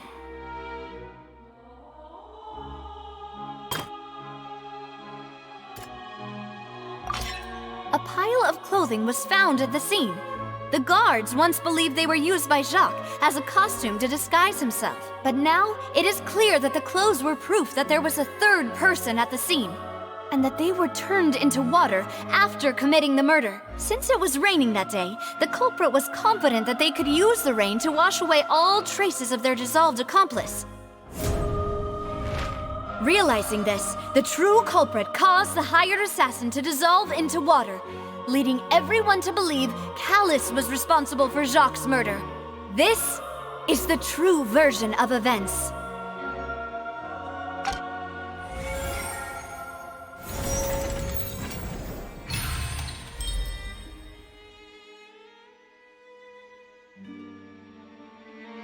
So that's what happened. Wait, you're telling me something as dangerous as water from the primordial sea has been used for all these years? What a great theory. It also explains Callus's and Jacques' respective motives. I guess they didn't shoot each other after all. Mr. Marcel, you are the one being charged with the crime. You should provide a rebuttal if you wish to prove your innocence. But I think I agree with everything Navia just said. In fact, there was nothing in her speech that directly implicated me. Then, may I ask some questions? In my opinion, we primarily need to determine two things. One, do you have the evidence to back up your claims? I'm afraid not. At least not at this very moment. Boo! If you don't have any evidence, you should just go home! I may not have the evidence with me, but I know where I could go to collect it. If we look up the deserted clothes against a record of people who went missing around the same time, we should be able to find a match. Considering the serial disappearances case, the guards probably kept careful records of all missing persons from around that time, regardless of age or gender. That makes sense to me. Monsieur Neuvillette, I would consider this to be a reasonable investigative direction. Why do I feel like Farina's acting a little differently today? Maybe she's scared of embarrassing herself again? Alternatively, she's become more diligent after charging an innocent citizen in the last trial. My second question has to do with the ensuing duel. If the truth is indeed as you described, then why didn't Mr. Callus explain himself in court? If he had testified that a person had been dissolved, he could have at least mounted a defense. I've thought about this too, and the answer is actually pretty simple. He felt there were things that were more important to him. The dissolving power of water from the primordial sea is an important secret for the true culprit of the serial disappearances case. My father could have exposed it for all to see, but he chose to take it to the grave. At that time, Spina di Rosula was in dire straits, and his reputation had already been shattered. He had no guarantee that going forward with the truth would allow the culprit to be brought to justice. What was certain, however, was that it would paint a gigantic target on my back. Boss once told me that Demoiselle had already been selected as the next target of the serial disappearances case. What? If the secret had gotten out, the culprit would have fought an all-out war with Espina right there and then. I wouldn't have been the only one in danger. All of us would have stood to lose our lives. Of course, the guards might eventually figure out the truth of the matter and determine that we were in the right. But what good would that do? How can a hollow verdict protect anyone? Had this opera house ever given my father any kind of confidence in its brand of justice, Spina di Rosula would have had no reason to exist. But by staying silent, we retained the ability to deter our opponents and continue the stalemate. I was able to become Spina di Rosula's president, which made me harder to target, as well as giving me more time to grow and learn. And once I have figured out the truth and stepped up to the challenge, I will do what this opera house cannot and restore my father's truth and honor back to him. So, you mean to say, your father intended to die in the duelist's ring? That's right. Do you have any proof? Of course. All you need is to ask his opponent, Clarand. I don't need your apology, your guilt, or your support from the shadows. You don't have to do anything for my sake. But since he entrusted his will to you, Clarand, you should tell us the truth about his sacrifice. So, during the duel, did you believe that Callus was intending to die? Yes, I did. As a champion duelist, I've fought many battles and taken a countless number of dishonored lives. In my line of work, I've seen all kinds of people give their all for the faintest hope to continue living. Some were determined, others passionate, and some even manic and twisted. Just one look and I can tell if a duelist is hoping to live or if they're looking to die. I hereby swear on my name and honor as a champion duelist that Mr. Callus never intended to leave the ring alive. Since that's your testimony, I have no more questions. It appears there really are good grounds to reopen this case. I concur. However, Miss Navia, you still have not explained the link between your father's case and the serial disappearances case. Right? What she said was fascinating, but kind of beside the point. Wait, weren't they just talking about the serial disappearances case? Of course, Your Honor. The two cases are connected via a matter of timing. In my father's case, the culprit intended to kill both Jacques and Callus. As a result, they planned to act after hearing 2 gunshots. And at the end of Linny's trial, the culprit also only dissolved the victim in front of everyone because they realized they were at risk of being identified. The culprit could only time their actions so precisely if they were already at the scene. Coincidentally, Marcel attended both the banquet and the trial. So that's why you suspected me. Even after hearing your reasoning, I still can't help but find it a little preposterous. I'm used to it, though. You've always been an impulsive and sentimental child, Navia. It's one of your most endearing traits. No need to appeal to pathos. I won't try to refute your points one by one, but even if everything you just said was true, can you prove that I was the only person present at both events? On top of that, does a person have to be physically present to control the timing? Can't someone remotely monitor the place? Don't know what she can say to that. I know that even with that, you might still think you can reduce the list of suspects with some further investigations until I'm the only one left on the list. Alas, who won't feel at least a little hurt by an accusation of murder from a girl you see as your own daughter? But if I were to dismiss this completely, you'd also think I'm not being considerate of your feelings. Ah well, let Uncle Marcel teach you another lesson. Do you know what the biggest flaw in your reasoning is? I suppose you're gonna tell me anyways. It's timing again. I'm a businessman by trade. From that standpoint, there's no reason for me to kidnap young women. It's a high-risk action with nothing to gain. In addition, I left my home in Snezhnaya when I was young to come to Poisson and work in some trade. My business only thrived when I received Callus's patronage. But the disappearances began before I ever stepped foot in Fontaine. I do apologize, demoiselle. This was my mistake. No, it's not your fault. I'm sure he had come prepared. Is there anything else you'd like to say? Would you like to check the date of my first business license against the first known case of the serial disappearances? You can also take a look at my border entry records, or ask my friends and family when I left Snezhnaya for the first time. Could those records and testimonies do something to appease the unspeakable anguish in your heart? Seems like she got the wrong guy. At this rate, Navia will be convicted for falsely accusing him. I think you've done a superb job of dissecting your father's feelings as he neared the end of his life. But aren't you going against all of his wishes and expectations right now? He wished for you to become more rational, collected, and conscientious, instead of dwelling only on your own feelings. Once you've learned to be more considerate of others' feelings, and to stop rushing headlong into things, you'd have met most of his expectations. This isn't just about me, and it never has been.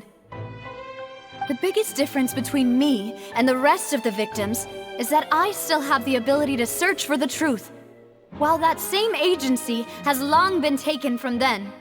The people whose families were destroyed by synth abuse, the people who lost their loved ones to the serial disappearances, and the people who suffered tragic ends due to their sense of justice. Many people's images are flashing before my eyes. I'm sure some are coming to those of you in the audience as well. And whose image do you see, Marcel? Is it a man named Vache? Oh, so you do know that name. I'm merely surprised you'd suddenly say the name of someone I've never even heard of. I was waiting for you to say that.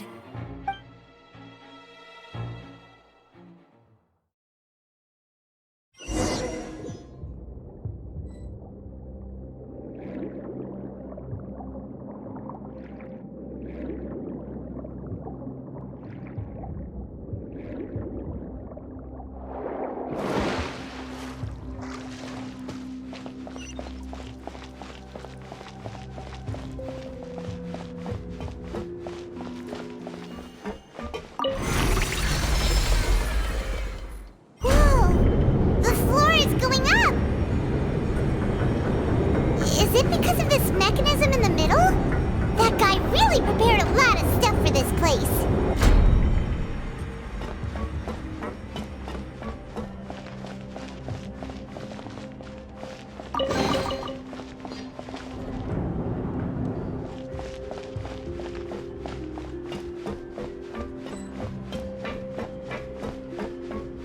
Paimon thinks we need to go up, but Paimon doesn't see a way. Let's take a look around. Maybe we'll find a hidden mechanism that'll show us the way up.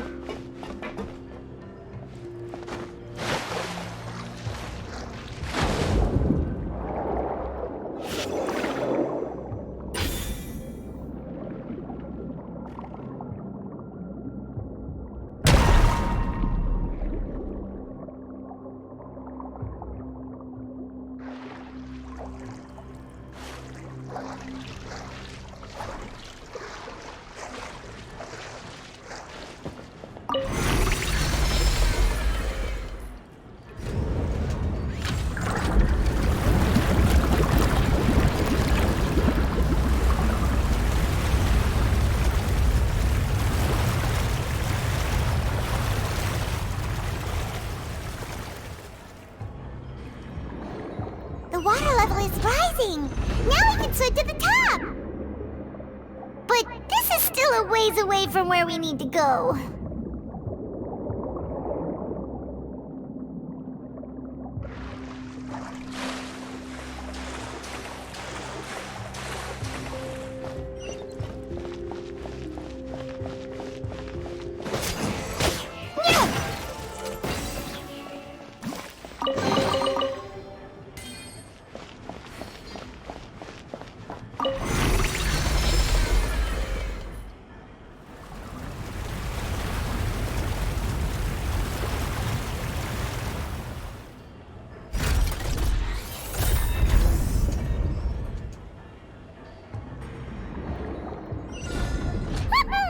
Now the path is clear! Let's go!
After all that, we finally made it to the innermost sanctum.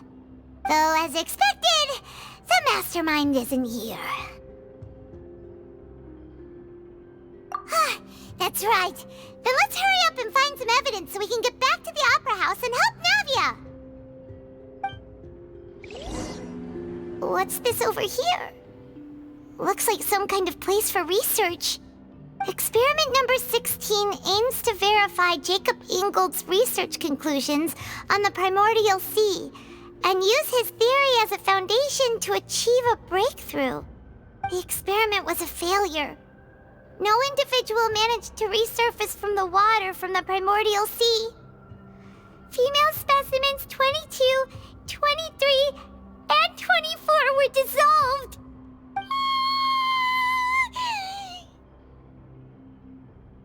Sorry, Traveler. Paimon will try her best. It's just that Paimon's never read something so scary before. How can someone write something that terrible in such a matter-of-fact tone? You read the rest. Paimon's too scared to keep going.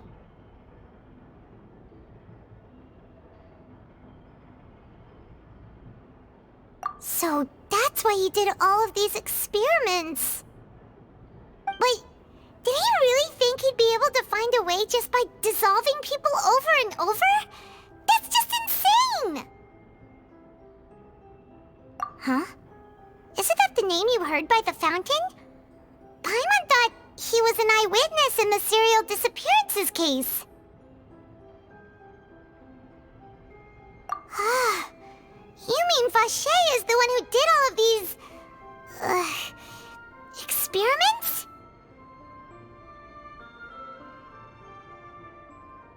So that's it! Vache was no victim, but personally took his lover and... No, that's not it either! If that's the case, why would he want people to resurface from the water? In any case, Paimon will write it all down.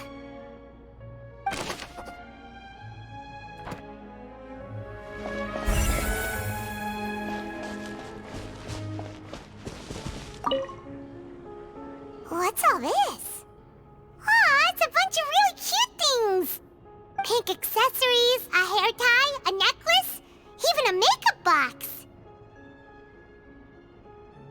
Oh, Paimon sees it too, but why are all these cute things labeled with different girls' names? Huh? You mean the girls from the serial disappearances? They were brought here? And then they were turned into water. And all the boxes of things, these names. That means... Oh, this is terrible!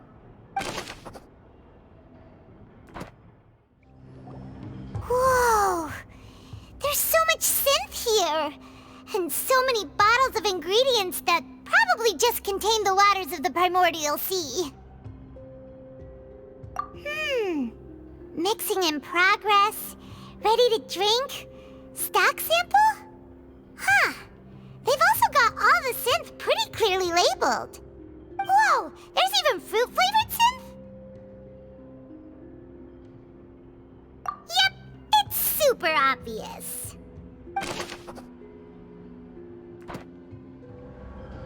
Oh, look! There's an important-looking basin over here, and it's full of water! That means this is where they make all the synth! And that special water is the main ingredient! If you dilute it with normal water, you'll get synth, but the pure stuff can dissolve a human! Paimon will take notes on this incriminating evidence.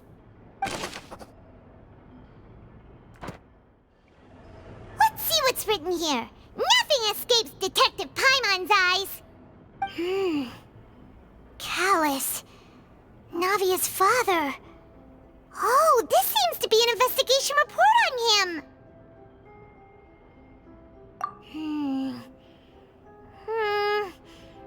Yep, it's about finding someone to assassinate Jacques and Callus because of a lack of confidence that Jacques himself would go through with it.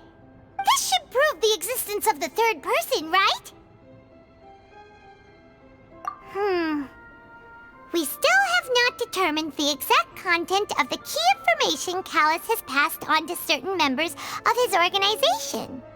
The old dog's a real menace to deal with. Even if he abides by the promise he's made to us, he will still have the upper hand. He can act whenever he wants to make our lives miserable. The only option left is to remove him from the picture entirely. I concur. Let's send someone to kill him.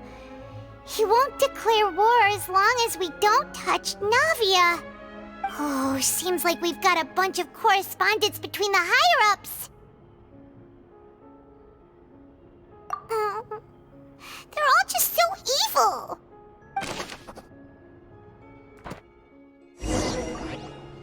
We've looked at almost everything here, and it seems like our theories were spot on.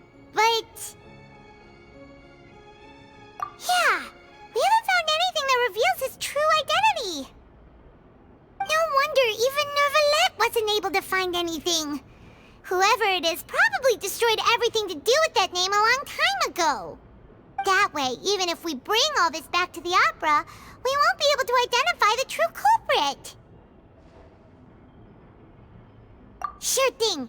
Paimon won't admit defeat to this guy either. You take that side and Paimon will take this side. Check everything carefully. We'll find something for sure.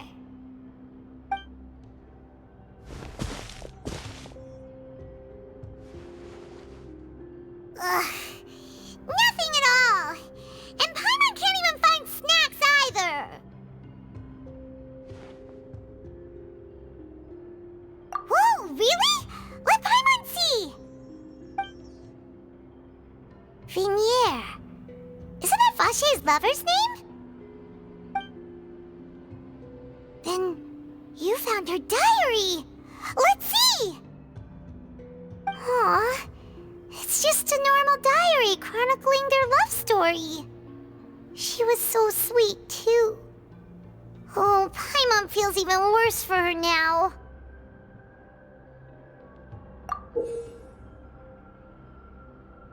So many! A whole page's worth! But they're all crossed out. Was she unhappy with all of them? The final name she decided on was... Marcel. Wait, but Marcel's pretty old. Has this case been going on for so long that he's Vache and Vinier's grown son?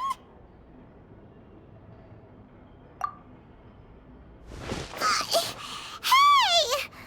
Paimon still hasn't figured it out yet.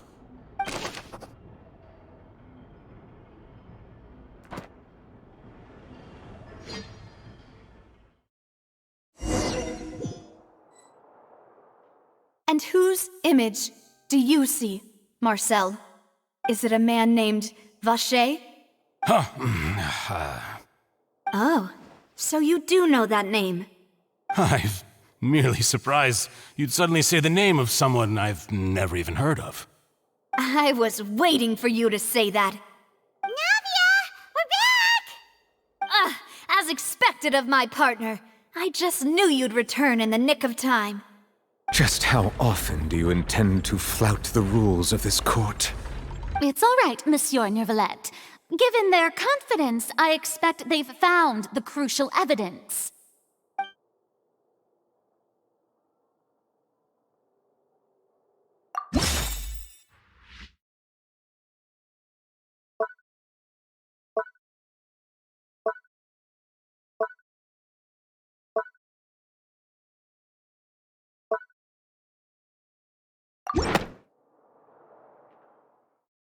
But the truth of it, Marcel, is that you've always been Vache. Huh? We've investigated your lair and we already know everything! After your lover, Vinier, was dissolved, you kept abducting young women to experiment on the hopes of bringing her back to you! You even created Marcel as a new identity and destroyed all records of your past as Vache! So that's it. Even the villains in opera performances rarely go that far. And with that, Marcel's motive has now been established. This information regarding your past also dismantles your prior timing defense. Well, Marcel, do you know where you went wrong? You fixated your gaze on the lover that passed away, instead of paying attention to the living people around you.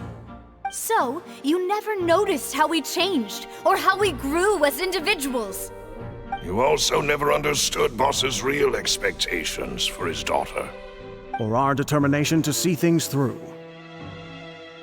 Your determination.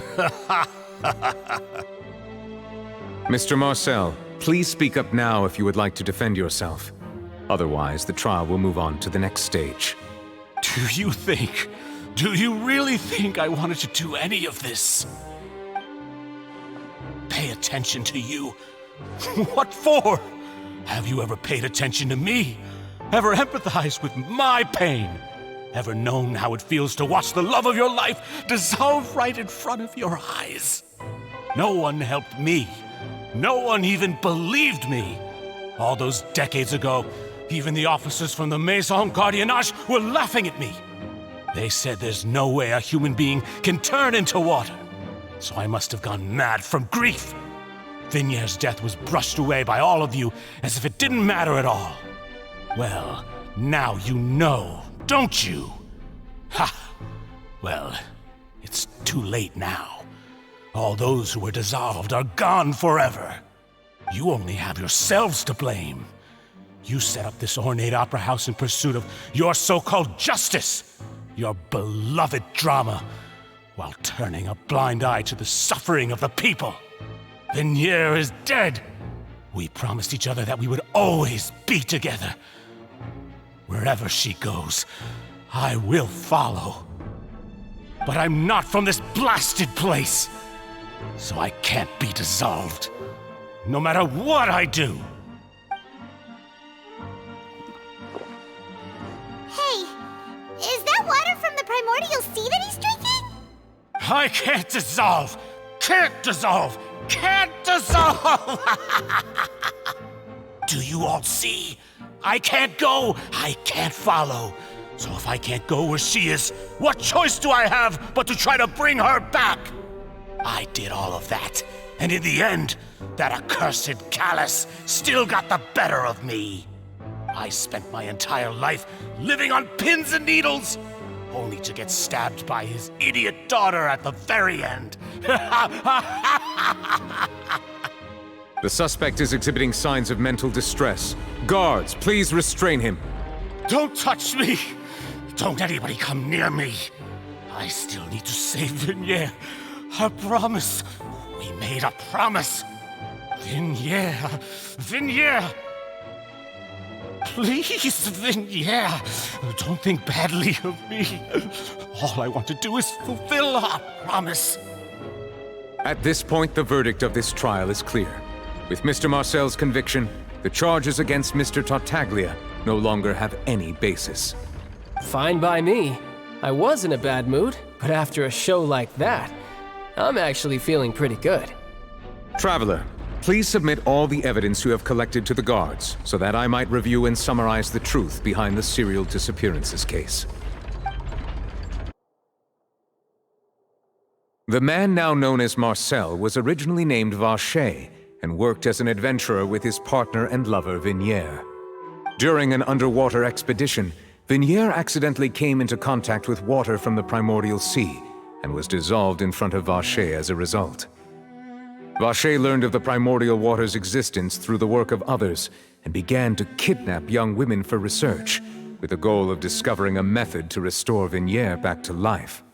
To cover his tracks, he invented the new alias of Marcel and began to operate a business in Poisson.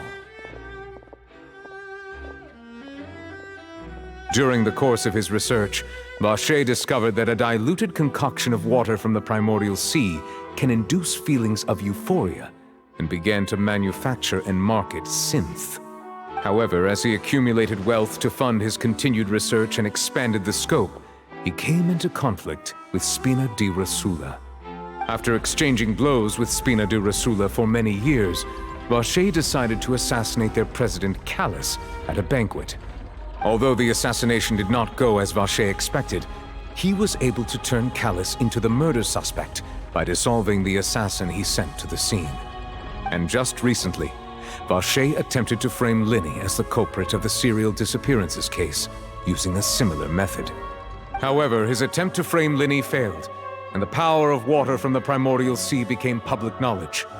This case also exposed enough of Vache's machinations that he was eventually successfully charged in court.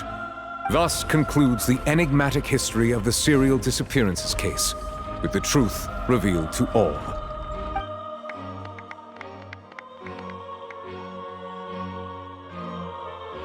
The Oratrice will now deliver the final verdict regarding the charges against Mr. Vache.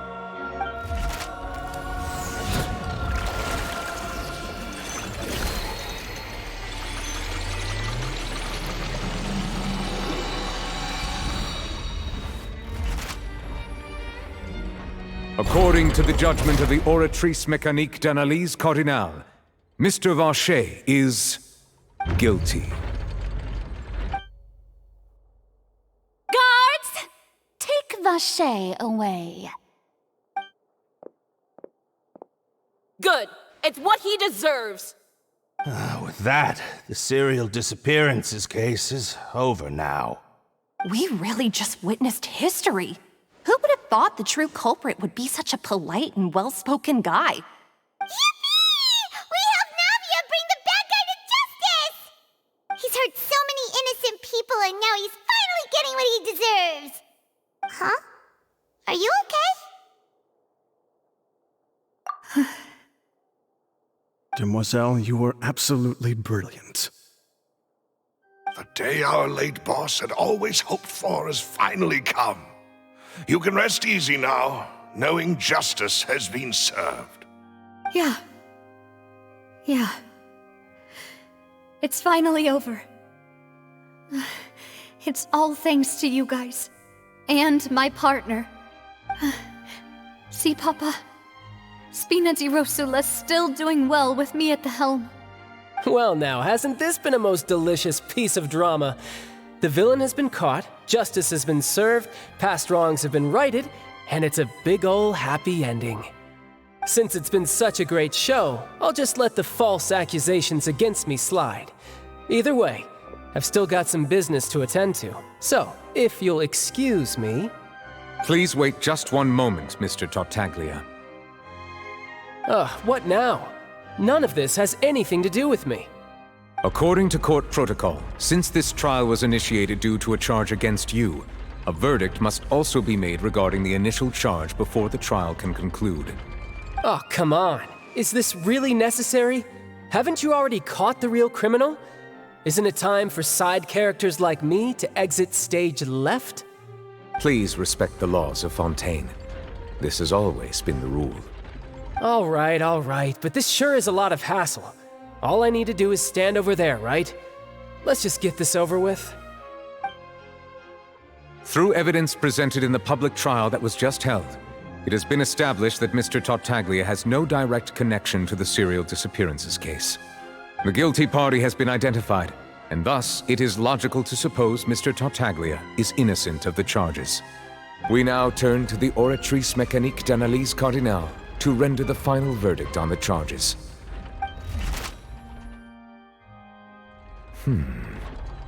According to the judgment of the Oratrice Mécanique d'Analyse Cardinale, Mr. Tartaglia is guilty. What? Hey! That's not funny! Didn't you just say I'm supposed to be innocent? What's with this verdict? Is your justice machine malfunctioning? Huh? This has never happened before. The Oratrice actually returned a different verdict from the Chief Justice. I mean, have you ever heard of an innocent Fatui Harbinger? Do you think the Oratrice might have just convicted him on general principle? But weren't the charges about the serial disappearances case? No matter what else he's guilty of, it shouldn't affect the verdict in this case, right? The judgment of the Oratrice Mécanique d'Analyse Cardinale is, by law, the final verdict of the court. We must accept the guilty verdict. Guards, please take the suspect into custody per court protocol.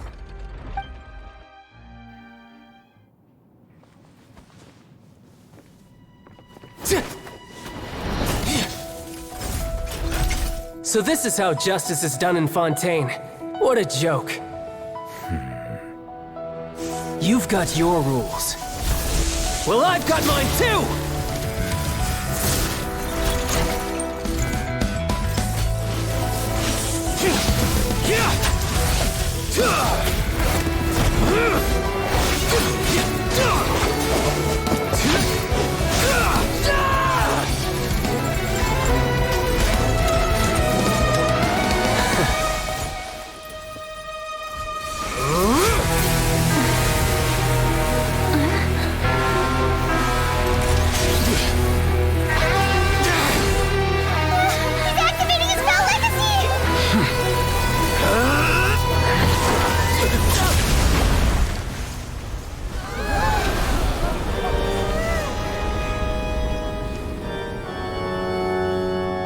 I am sorry.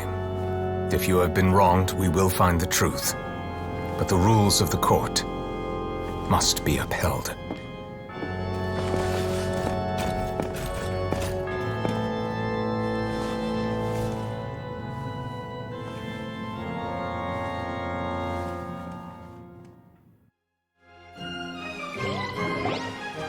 Hey, Monsieur Novelette, what's going on? Shouldn't they have been cleared already? Apologies.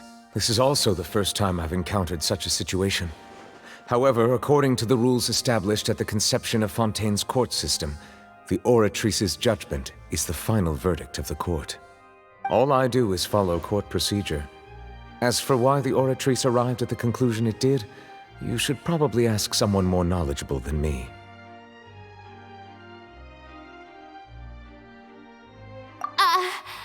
Why are you looking at me? I had nothing to do with it! I don't know what happened there either! Hey, stop staring at me! What does Lady Farina mean by that? She says she has no idea either, but that's impossible. Didn't she create the Oratrice herself? Yeah, so are the verdicts reliable or not? Can results like this really be called justice?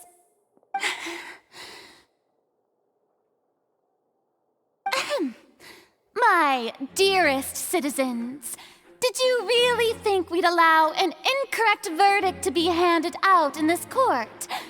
Did you really believe that the judgment could be mistaken or be the result of some sort of random mishap? Don't tell me you thought even I had been blindsided by the Oratrice's result. But the way she looked just now, it was pretty obvious she had no idea what was going on. However, given the state of things, I shall give you an explanation. Everything that just took place, including my supposed shock and bafflement, was a part of an elaborate performance, with every action meant to stir up drama and excitement. And, of course, for every performance, there is a script. Everything has unfolded exactly as I expected from the very beginning. As the embodiment of the very concept of justice, the Oratrice shall never render an arbitrary judgment! If you thought Child had nothing to do with the serial disappearances case, it is only because you've been blinded by the superficial appearance of innocence. Everything he's done, not to mention the danger he poses, are beyond ordinary comprehension and completely unforgivable! All shall be revealed in time. You will come to understand my noble intentions, as well as the absolute correctness of the Oratrice's verdict.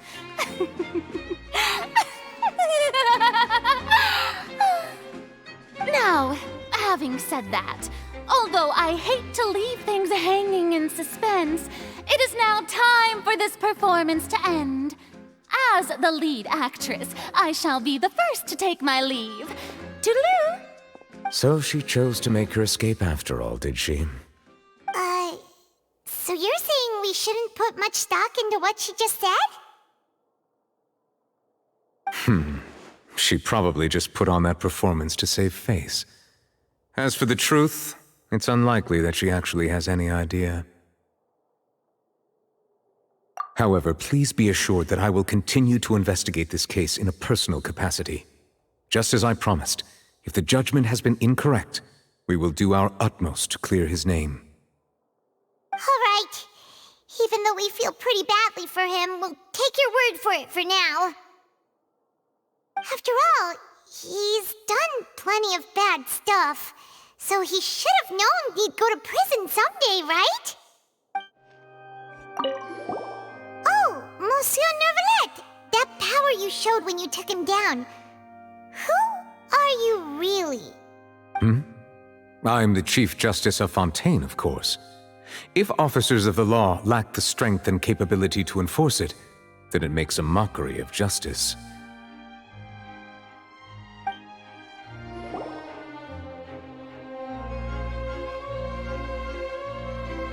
Hey, what are you doing? Quick, stop him!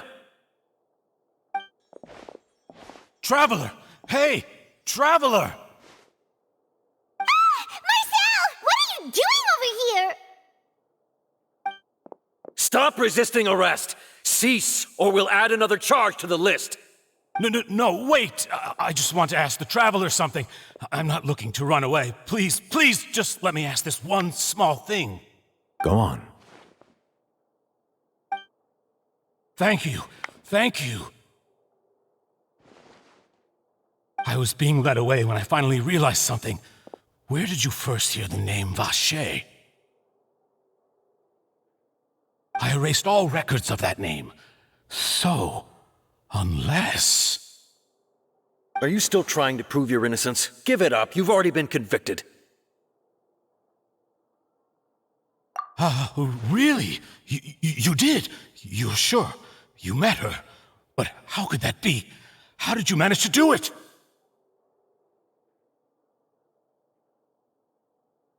The Fountain of Lucine?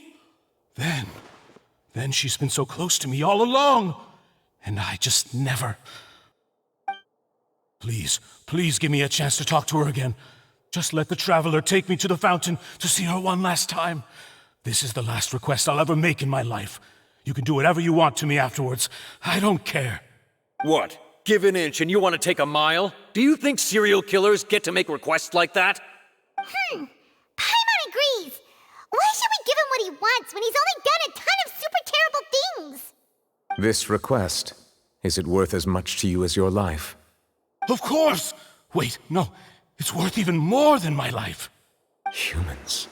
Will they betray the instinct to live just to satisfy spiritual needs? Very well. I will grant your request.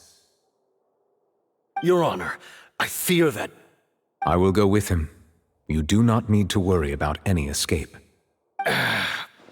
In that case, I shall leave him in your most capable hands, Chief Justice. Thank you, Your Honor.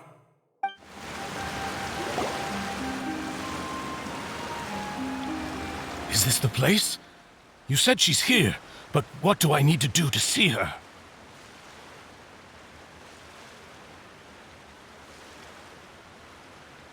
Yeah, and even Paimon could hear her after drinking that thing. Didn't you just drink a lot of it on the stage as well? Oh, in that case... Vacher! Ah! Yes, that's it! So you heard it too! Vignier, it's me! It's me, Vacher! Vacher? Vacher! I'm here! Where are you, Vignier? I'm coming for you. I'm finally here for you. Hey, wait! Be careful! Hey, wait! Vignier, is that you? It's me, Vacher! Vignier! Vacher? Why did you come? Didn't I say? You don't need to look for me. You look a lot older than I remember. How long has it been? It's been more than 20 years. I've suffered for over 20 years since the day you left. All this time, only the thought of bringing you back has kept me alive. Nothing else mattered to me. I must be dreaming. Who would have thought I'd get the chance to tell you all of my feelings like this? Vignere, you are my everything. I really don't know how I could live without you. But Vache, if you ask me, this world would be better off without you. What are you saying? If not for you, I would have finished my law degree and probably become a top-tier attorney one day. If not for you, I would have continued to pursue my love of the arts, and my works would have been displayed in the Palais Mermonia itself. If not for you, I would at least have been able to take care of my mother. And she would not have grown old and died alone, with nothing but the tears on her cheeks. It's all because of your selfishness, Vache. It's all because of you. You... Wait, you are not Vignere. Who are you? You're right. I am not Vignere. I am the sacrifices. Every woman who died by your hand, as our bodies dissolved, our consciousnesses flowed back to the primordial sea. Our thoughts circulated endlessly within the primordial sea, and we were no longer individuals, but we became one, just as streams of water come together in the sea. I'm Cressy. I'm Lemony. I'm Azine. The only one I am not is Vignere. Why? But then, where is Vignere? She doesn't want to see you anymore. Every tendril of her consciousness is avoiding you. This is what you get for your selfishness. Your selfishness robbed us of our lives and our futures. You said time and time again that you'd do any and everything for her. But did you ever consider whether she'd want to see you do the things that you did? If she would despise you for what you became?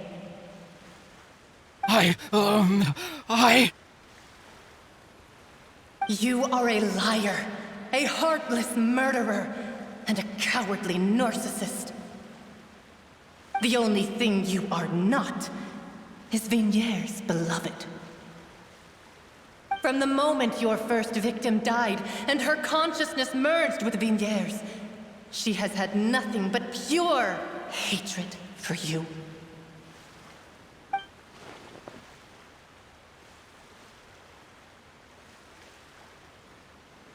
No! Vignere! She can't hate me. Let me see her. Please, have mercy. You still don't understand. When I said don't look for me, that came from the real Vignere. She really doesn't want to see you anymore. But on top of that, she also said that because it's her final drop of pity for you. She said that because she knew that if you did come here, we will show no mercy to you.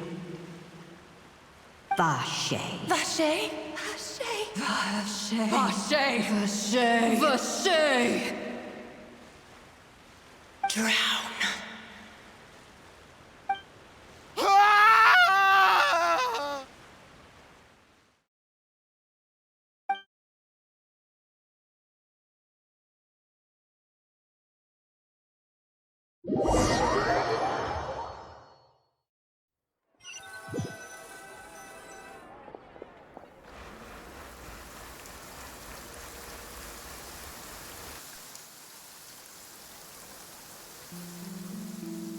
Finally, we have some time to do shopping. Gosh, it's really been a long time since we've been able to relax. Well met, partner. I knew something great was going to happen when I woke up in such a good mood today. Even this weather can't put a damper on the demoiselle's mood. It's a pleasure to see you both again. Oh, hey, Navia! It's been a few days. Paimon's already started to miss you. Oh, now that I believe. I'm easy to work with and always bring home the bacon. Who wouldn't treasure having a partner like me? Sounds like you're really enjoying life these days, Navia. What have you been busy with since the trial? It's just been one thing after the other. I've been making non-stop trips between Poisson and the court since then. Everyone from Spina di Rosula organized a memorial for my father. We never held a memorial when he first died, since everyone knew that even if we held one back then, no one was going to come. This time, though, everyone in Poisson, and even many people from the court, all attended. So his name's definitely been cleared now. That's what we like to hear. It's been the dearest wish of Demoiselle all along. That blasted stubborn fool. I was right to put my faith in him.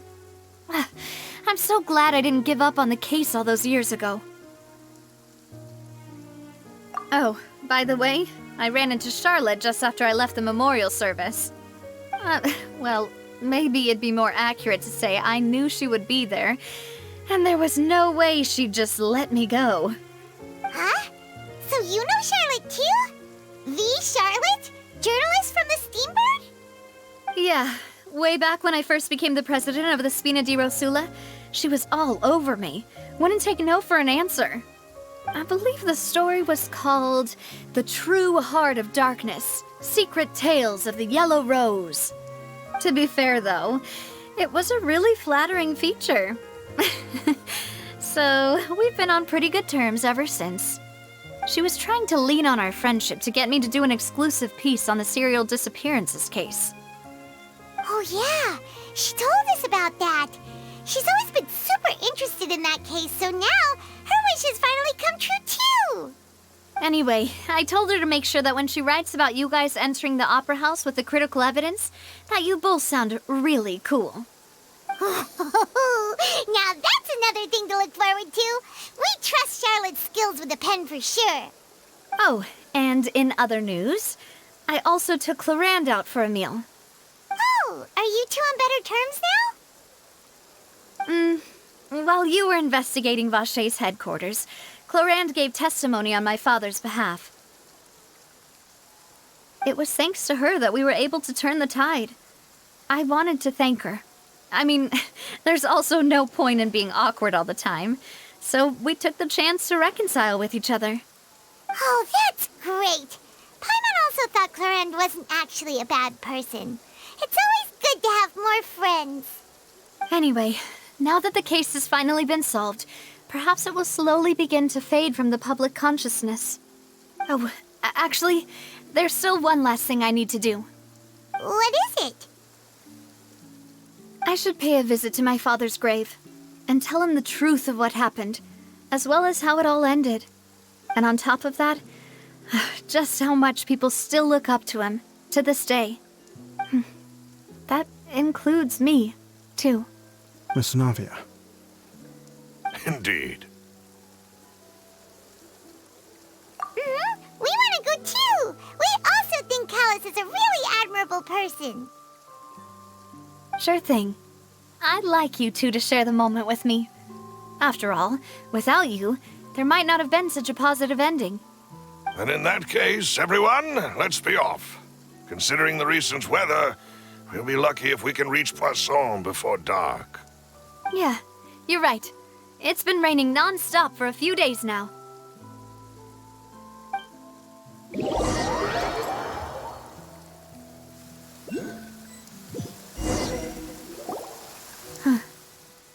This is where my father's grave is.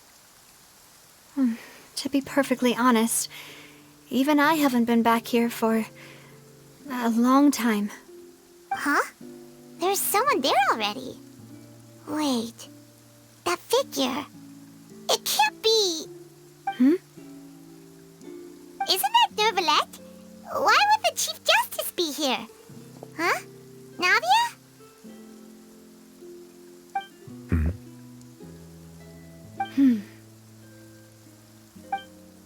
My apologies. I should have asked before coming to pay my respects.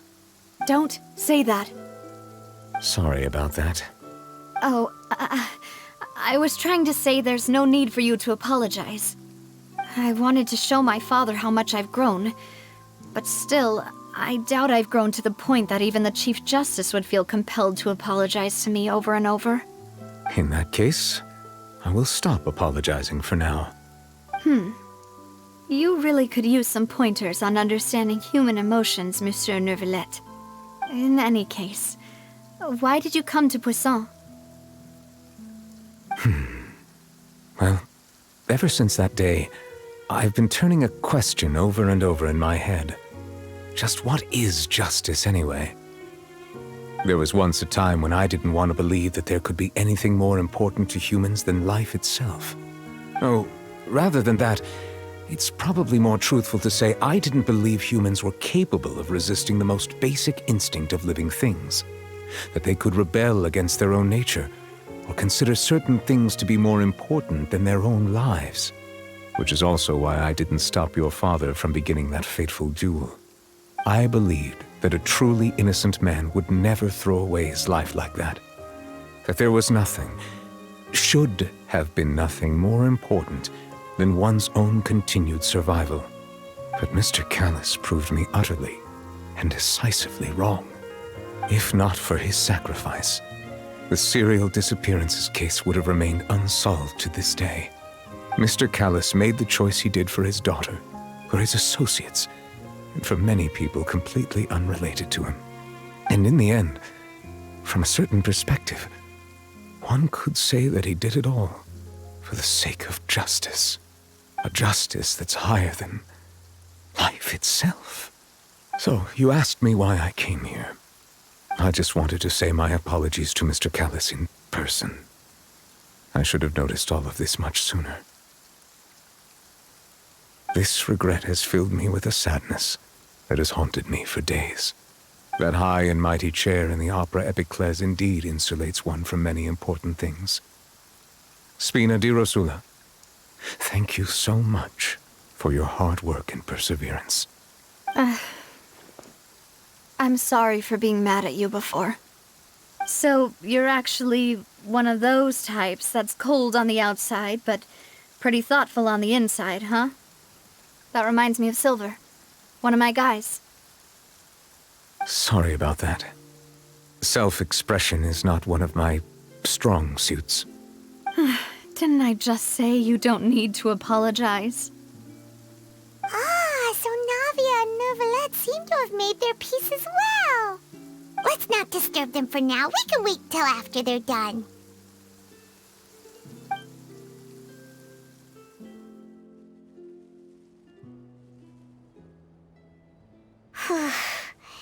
Paimon's never paid respects at someone's grave before. Did Paimon do anything rude there? Huh? Oh, Paimon didn't know that was a thing. But Paimon doesn't know what she would do if she can't fly. Oh no. Paimon hopes Miss Navia won't be too mad. Anyway, Neuvillette is still standing around there. It's not often that we can catch him alone like this, so why don't we go talk to him for a bit? If we can't talk to Lady Farina, we can at least talk to him, right?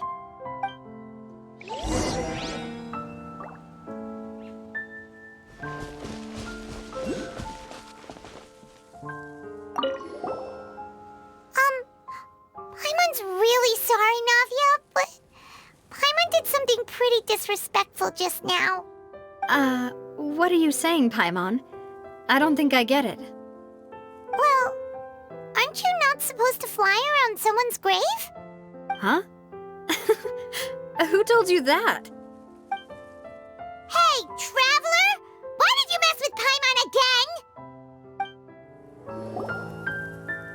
Oh, it's you two. Did Miss Navia invite you to come pay your respects to her father? Mm-hmm. We ran into Navia on the streets today, so we just followed her here. I see. Then is there something that I can help you with? Well, it's pretty talking to you like this since you're usually super busy, so we figured we could try to ask you a few questions, if that's okay. Please feel free. Though outsiders, you helped us solve one of the greatest mysteries in Fontaine, and it would be my pleasure to return the favor. So, at court, the bad guys referred to that special water as water from the primordial sea, but what is it really? Truthfully, that name is already quite accurate. I can only surmise that Vacher and his ilk only learned of its nature and existence after extensive research. There used to be a special sea on the surface of this planet. The nature of its seawater was rather different from that of the sea we know today. Most of Teyvat's life forms were first born in that special sea. You could say it nurtured much of the life on this planet. Huh. So it really was where everything began. It makes sense to call it primordial then. But today, the primordial sea no longer exists on the planet's surface. What Vacher discovered must have been some kind of special case, or a remnant from a truly ancient age. Huh. So that's how it is. Oh, you really know everything, Monsieur Neuvillette. But if that's the case, then why would people, at least people from Fontaine, dissolve in that kind of water? Indeed. Why would the primordial sea, which was known to engender and nurture life, suddenly reverse itself and devour life instead? To be frank, that also doesn't match my understanding of this world and its laws. There must still be some unknown secrets around the people of this land. Is there anything else you'd like to ask me about?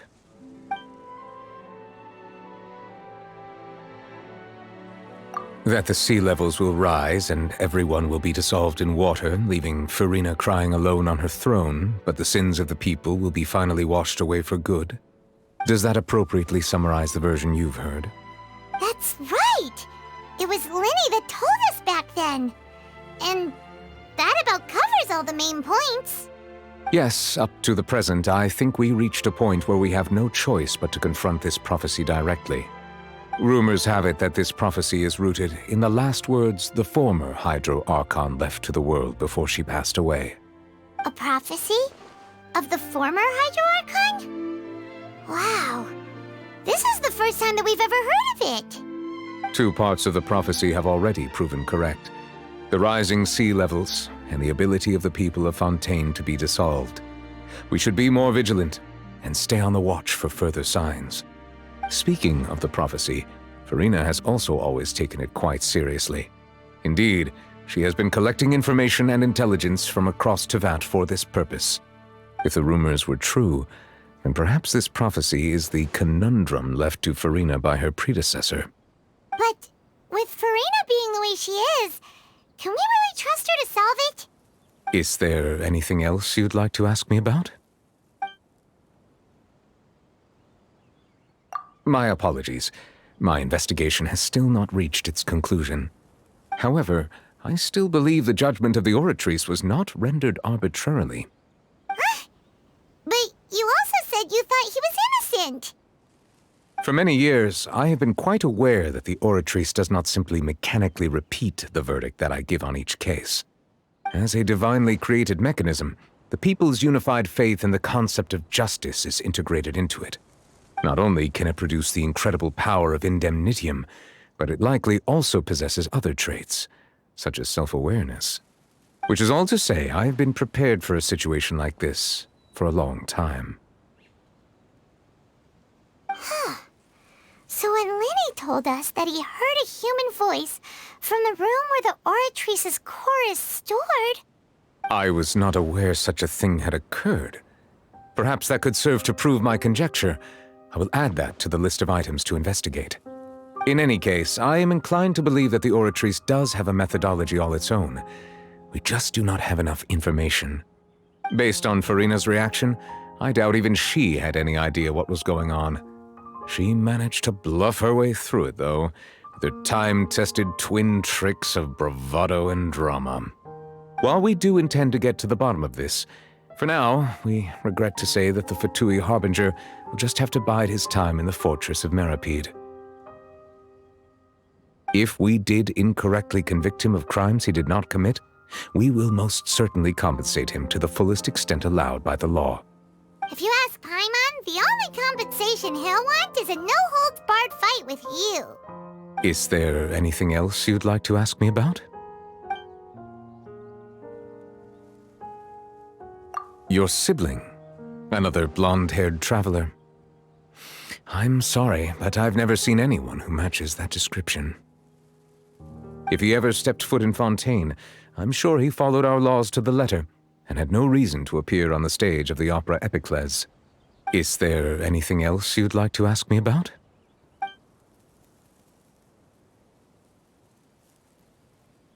Very well. It was my honor to provide you with what answers I could. I very much enjoyed conversing with you. It will soon be time for me to leave this blissful tranquility behind and return to Palais Memoria.